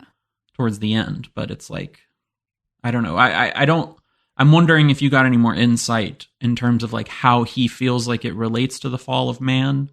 I also saw some commentary saying that Pullman has been quoted as believing that the fall of man, quote unquote, is actually a commendable thing. Interesting. And that like, I think the implication is that the faults and sins and all these other words that are thrown around for it is what makes people people. Yeah. I think that's kind of what it's going for. Okay. I don't know if you got any of that out of the book, but I did not. okay. But again, that might just be my reading. Someone else might totally get that out of the book. Sure. Okay. So Yorick and Lyra chase down Asriel and Roger. Mm-hmm. There's a bridge which Yorick cannot cross, so Lyra must cross alone. Right. And this is kind of the one time when she's truly alone, asterisk with Pan. Yeah. And she sees Asriel with Roger. There's quite the fight. And then I think this is different in the show and the book. Lord Asriel attaches 2 wires to Roger's demon. There's a surge of electricity, and this bridge opens up to this new world. Okay. And Roger is in Lyra's arms, and he dies. Right. Okay. Yeah. Yeah. No, it's the same. It's the same? Yeah. Okay. So essentially they get that. Yeah, there's this big battle. I'm a bit confused about who was involved. Like the witches are there, and there's some sort of artillery from the Magisterium, and Coulter's commanding people, and like I don't know. That it's happens this whole mess when she and Yorick are traveling to go to Lord Asriel with the horde of bears, and the bears stay behind, and Yorick goes on with Lyra. Okay, right. So this is in between her like getting to Asriel, but yeah. But essentially, like, it's at the top of this mountain, like kind of the closest peak to the Aurora Borealis. Yeah. And so Asriel actually has like a makeshift intercision machine up there. Okay. And that's how it's done that way. Like, he still intercises them. Yeah, they don't get intercised. They get like these wires attached to them, but it's basically the same thing. Yeah. But it like... Yeah, this like huge surge of energy, like you mentioned, shoots out, light the beam, go Kings. And then it kind of like goes up into the northern lights and then, opens this. It actually like in the show, it visually shows it as it like sucks in the northern lights. Interesting. And then like creates this like pillar of light where Roger's demon was. Okay. And then that becomes like a portal. Interesting. Does Mrs. Coulter make it? She does. And do she and Lord Asriel make out? Yes. Okay. So it turns out that they're still a thing in the middle of all of this. And they're like, Lord Asriel's like, come with me. And she's like, no, I don't know. And he's like, come with me or I'll forget you forever. And she's like, no. And he's like, okay, bye. Well, again, I mean, it's been like teasing that they're not so different in their approach. And that I think there's a questioning of how much Coulter is even actually like adhering to the Magisterium and how much she actually cares about it. Yeah, it's like she's exploiting them. I think it's for her research. Exploitation, and it's implied that because... So I don't know if this is all made up for the show or if this was in the book, but Lyra was the child of an affair. Yes. Right, so Mrs. Coulter, or Lord Asriel was married and was having an affair with Mrs. Coulter. Oh, so it's... just that Mrs. Coulter was married and having an affair with Lord Asriel. Unless I got that backwards. I don't know. Maybe I got it backwards. Maybe you got it backwards. But anyway, the point being, that's why they decided to give up the child, quote unquote. Yeah. And then it's implied that she kind of leaned into this like uber religious support of the Magisterium after that as a way to like uphold her image. Yeah. Yeah. Yeah. So it's really questionable how much she actually believes in any of it. So that's why I think that there's kind of this thing with like Lord Asriel where it's like, we're kind of trying to do a similar thing just from different approaches. So like you should come, you know, we should be a thing again. Yeah. And I should say Mrs. Coulter's husband is dead by this time. Right. He's dead by the beginning of the book. Nowhere to be found. Yeah. But yeah, so Lyra like wakes up. She gets knocked out during this whole scene. She's totally conscious watching them make out. Okay. She doesn't see any of that in the show. And then she gets up and, Pan is like, that's when he's like, I think that dust is not the bad thing that everyone has tried to tell us it is. Yep, same. And that we should enter the portal. Yep. And so they do. And they follow after Lord Asriel. And that's where it ends. That's where the book leaves off as well. Mm-hmm. And of course, like I said, during this whole thing, there's this whole side story of this boy named Will Perry. He won't come in until I think the second book. Right. This is all dealing with the knife. The subtle knife is named after. And so they start talking about this whole prophecy and this and that and whatever. And so it is a kind of cool ending where in his world, which possibly is our world, he finds a portal and enters it. Okay. While she has found the portal in the other world and is entering it. Oh, that's cool. They don't like come face to face or anything, but that's how the show ends. That's kind of a cool way to end it. Yeah. I like that. I think it's a nice way to like bring it, because you have all this extra time, right? Mm-hmm. Like it was a nice way for the show to kind of be able to do everything it wanted to do, not cut as much out, but still add this like other narrative that spills into the next season. Yeah. I think it was effective. Yeah, I think that's really cool. Though those were the points that I like barely took notes because I was like, I know for a fact none of this is in the book. Yeah, well, I'm glad you could figure that out. So, what are we thinking here? Obviously, the movie is worse than the book. The movie's awful. It's just straight up awful. Okay, so we're not even going to worry about the movie. It's bad. Now. It's so sanitized, and especially reading about like the production of it, where it was just like all this back and forth of, oh, well, we need to dumb this down, or we need to like take this religious aspect out of it, or blah, blah, blah, like all this stuff. And surprisingly, Pullman like went along with it. That's interesting. I think that the way that it reads to me is that he was, and also especially interviews with the director of the movie, that of course they were expected to go into this being a trilogy. Yeah. And so I think that there was this attitude of trying to like appease and get their foot in the door. And then they'd be able to get more free reign with a successful movie on the sequels. Oh. But the movie wasn't successful because the studio fucked it all up. Because they did all the things that they did. Yeah, so they like really try to dumb it down and just like, again, it's trying to pack so much in. Like there's all these other characters that just don't need to be in there. If you're gonna do an hour and 50-minute movie that's already based on a book that's packed full of stuff. Packed. Then like you just got to get rid of some of it. Like there's some of the stuff that's just superfluous if that's like the structure you're going with. Yeah. And so it's just like it tries to do way too much, and it focuses solely on, it's actually not like a super, for how much they wanted to change stuff. It actually, like the story beats hit pretty close. Yeah. But again, there's none of the in between. Like none of it's interesting because you don't know why any of it matters. There's no stakes because they're going through it too fast. Right. It's just too much. Yeah. Oh, it also, the movie ends with a custom song, like a song made specifically for the movie that's called Lyra. Oh. It's very bad. By whom? Kate Bush, actually, oh, who has recently had quite a resurgence. Yeah, well, good for her. Yeah, but the song is bad. Oh. And so that goes over the credits. And I think that goes into another point I want to make about the movie, which is that this was by New Line Cinema, who also notoriously did the Lord of the Rings movies. Yeah. And they specifically started interest in adapting this because of the success of Lord of the Rings. This was supposed to be their like next big fantasy trilogy adaptation. But they messed it all up. They messed it all up. And it's so funny reading some of it because it's, again, the director and Pullman and other people involved in the project, they wanted to make a longer cut. Yeah. 2.5, 3 hours. Seems like that would probably be better. Yeah. But the studio was like, oh no, that's much too long. Yeah. It'll like alienate audiences. Even though Lord of the Rings is 3+ hours. Yeah. It's like, I don't understand your thought process there. Yeah.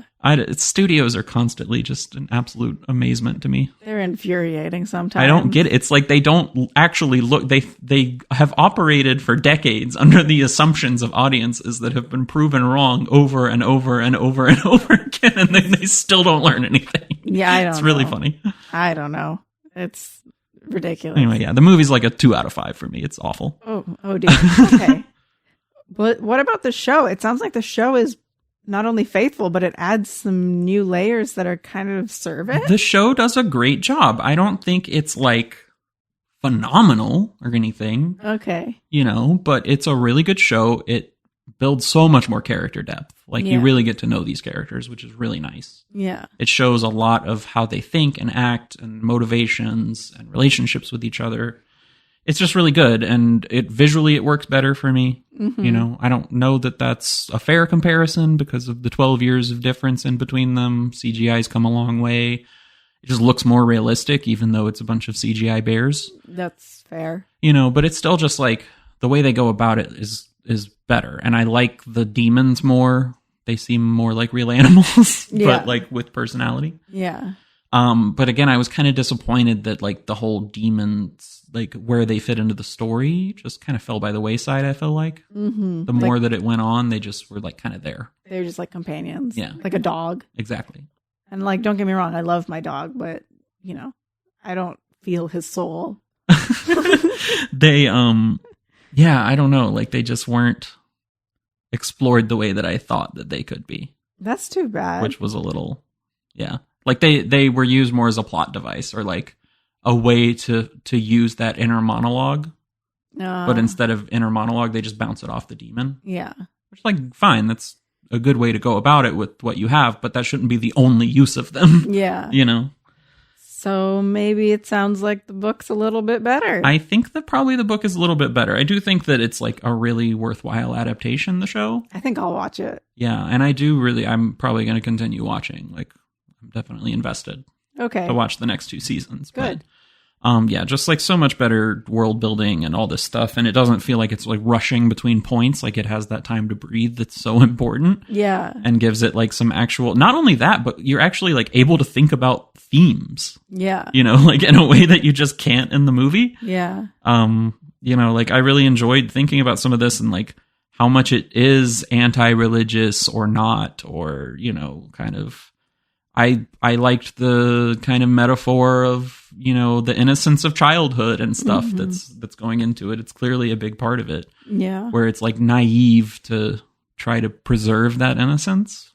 Yeah. You know? Yeah, you have to grow. You have to. I mean, just like Phillip Pullman, like, had to grow about what he thought about his father, and he's grown in other ways. It really does show that you do just have to grow and accept that we are imperfect. Right. And again, I think that's kind of the overarching point of the story. Yeah. It's just like, that's what being human is. Yeah. And it's something to be celebrated, not ashamed of. Mm-hmm. Yeah. Not that you should be doing a bunch of evil shit all the time, but you know, there's a difference between that and then like the very strict Christian view of it. Evil in moderation. Evil in moderation. Lawful evil. Lawful evil. Well, do you have any more thoughts you want to share, Alan? Any Austin Powers trivia? You know, nothing quite crazy like that. I mean, we didn't fully get into it. Like, do you think that there is an anti-religious bent to this at all? Not really, no. Yeah.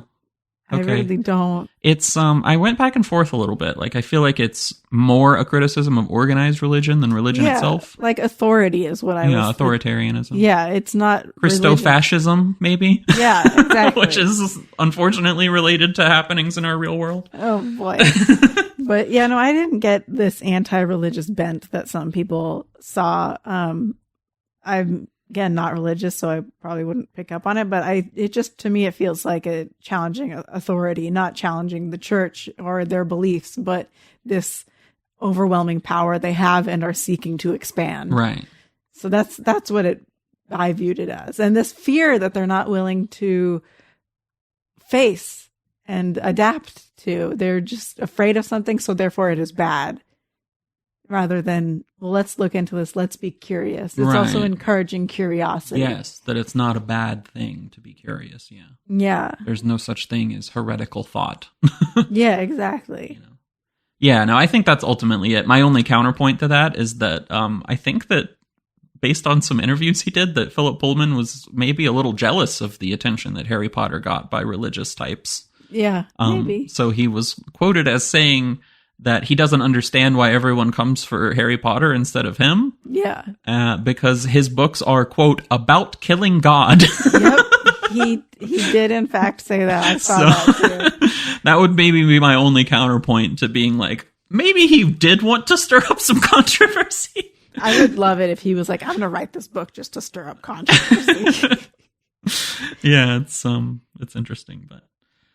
So who is your demon? What would your demon be? I don't know. Besides our dogs. Who I have to point out to the listeners that our many years of being married, you have referred to our dog as your demon. Yeah, I think it would just be him. And now I know the full extent of what that means. Yeah, I really think it would be him. So I have a service dog, but I'm actually talking about our other dog, Toby, who's the sweetest little thing. He's been getting up and annoying us this whole podcast. He wants dinner. Yeah, I know. The other dog is in a crate because he's even worse.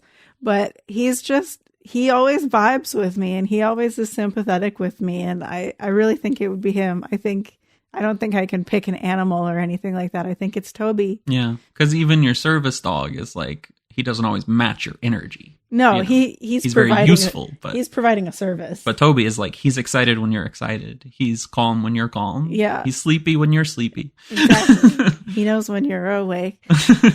What about you, Alan? What would your demon be? I think I'd want like a Komodo dragon. That'd be pretty sweet. Yeah. Oh, now I wish I had that answer instead. Yeah. That's way cooler. Yeah, it'd be pretty cool. Yeah.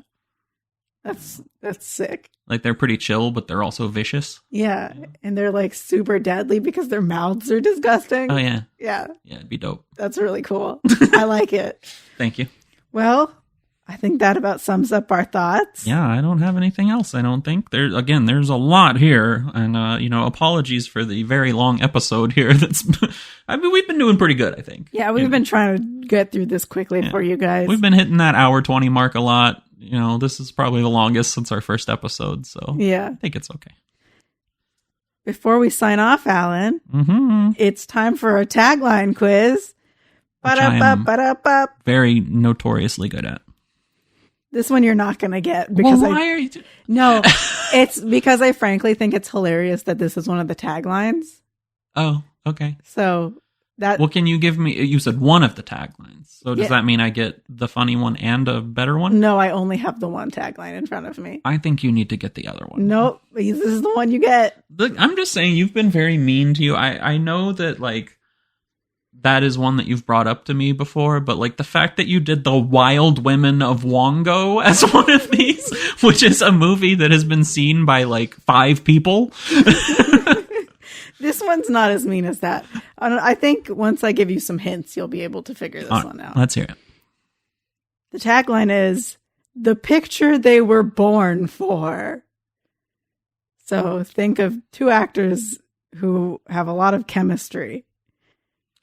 The picture they were born for. It's a 1946 crime mystery. Oh, would this be Double Indemnity? No, but you're really close. It's definitely a noir. Definitely a noir. Do you want to know who's in it? Humphrey Bogart. And? I don't know. Who do you Lauren think? Bacall. Yes. Maltese Falcon. Nope. It's one that we like to quote the title of a lot. Oh, The Big Sleep. The Big Sleep. You got it. The Biggest Snooze. The Big Snooze. Ah, fantastic. You got it. I did pretty well on that. I'm going to say you got it. You guessed the actors. Yeah. Well, just legendary pairing there. You know? Yeah, the picture they were born for. I think it's, there you go. Fantastic. I'm very proud of that. You should be proud of that. How many points do I get? 20. And the good news is I haven't been counting, so you just have 20 points. Great. 20 to 0. Do I get to trade those in for some sort of prize? Yep. Okay. That's all for now. Thank you for listening to In Contrast. I'm Nisha. And I'm Alan. Let us know what you think in your opinions. You can find us at In Contrast Pod on Instagram. Next up, we'll rate, review, and talk about The Talented Mr. Ripley. Yes, I'm very excited for this one. This was your selection, so you should be. Where we'll ask the important question, is the book really better than the movie? Until next time.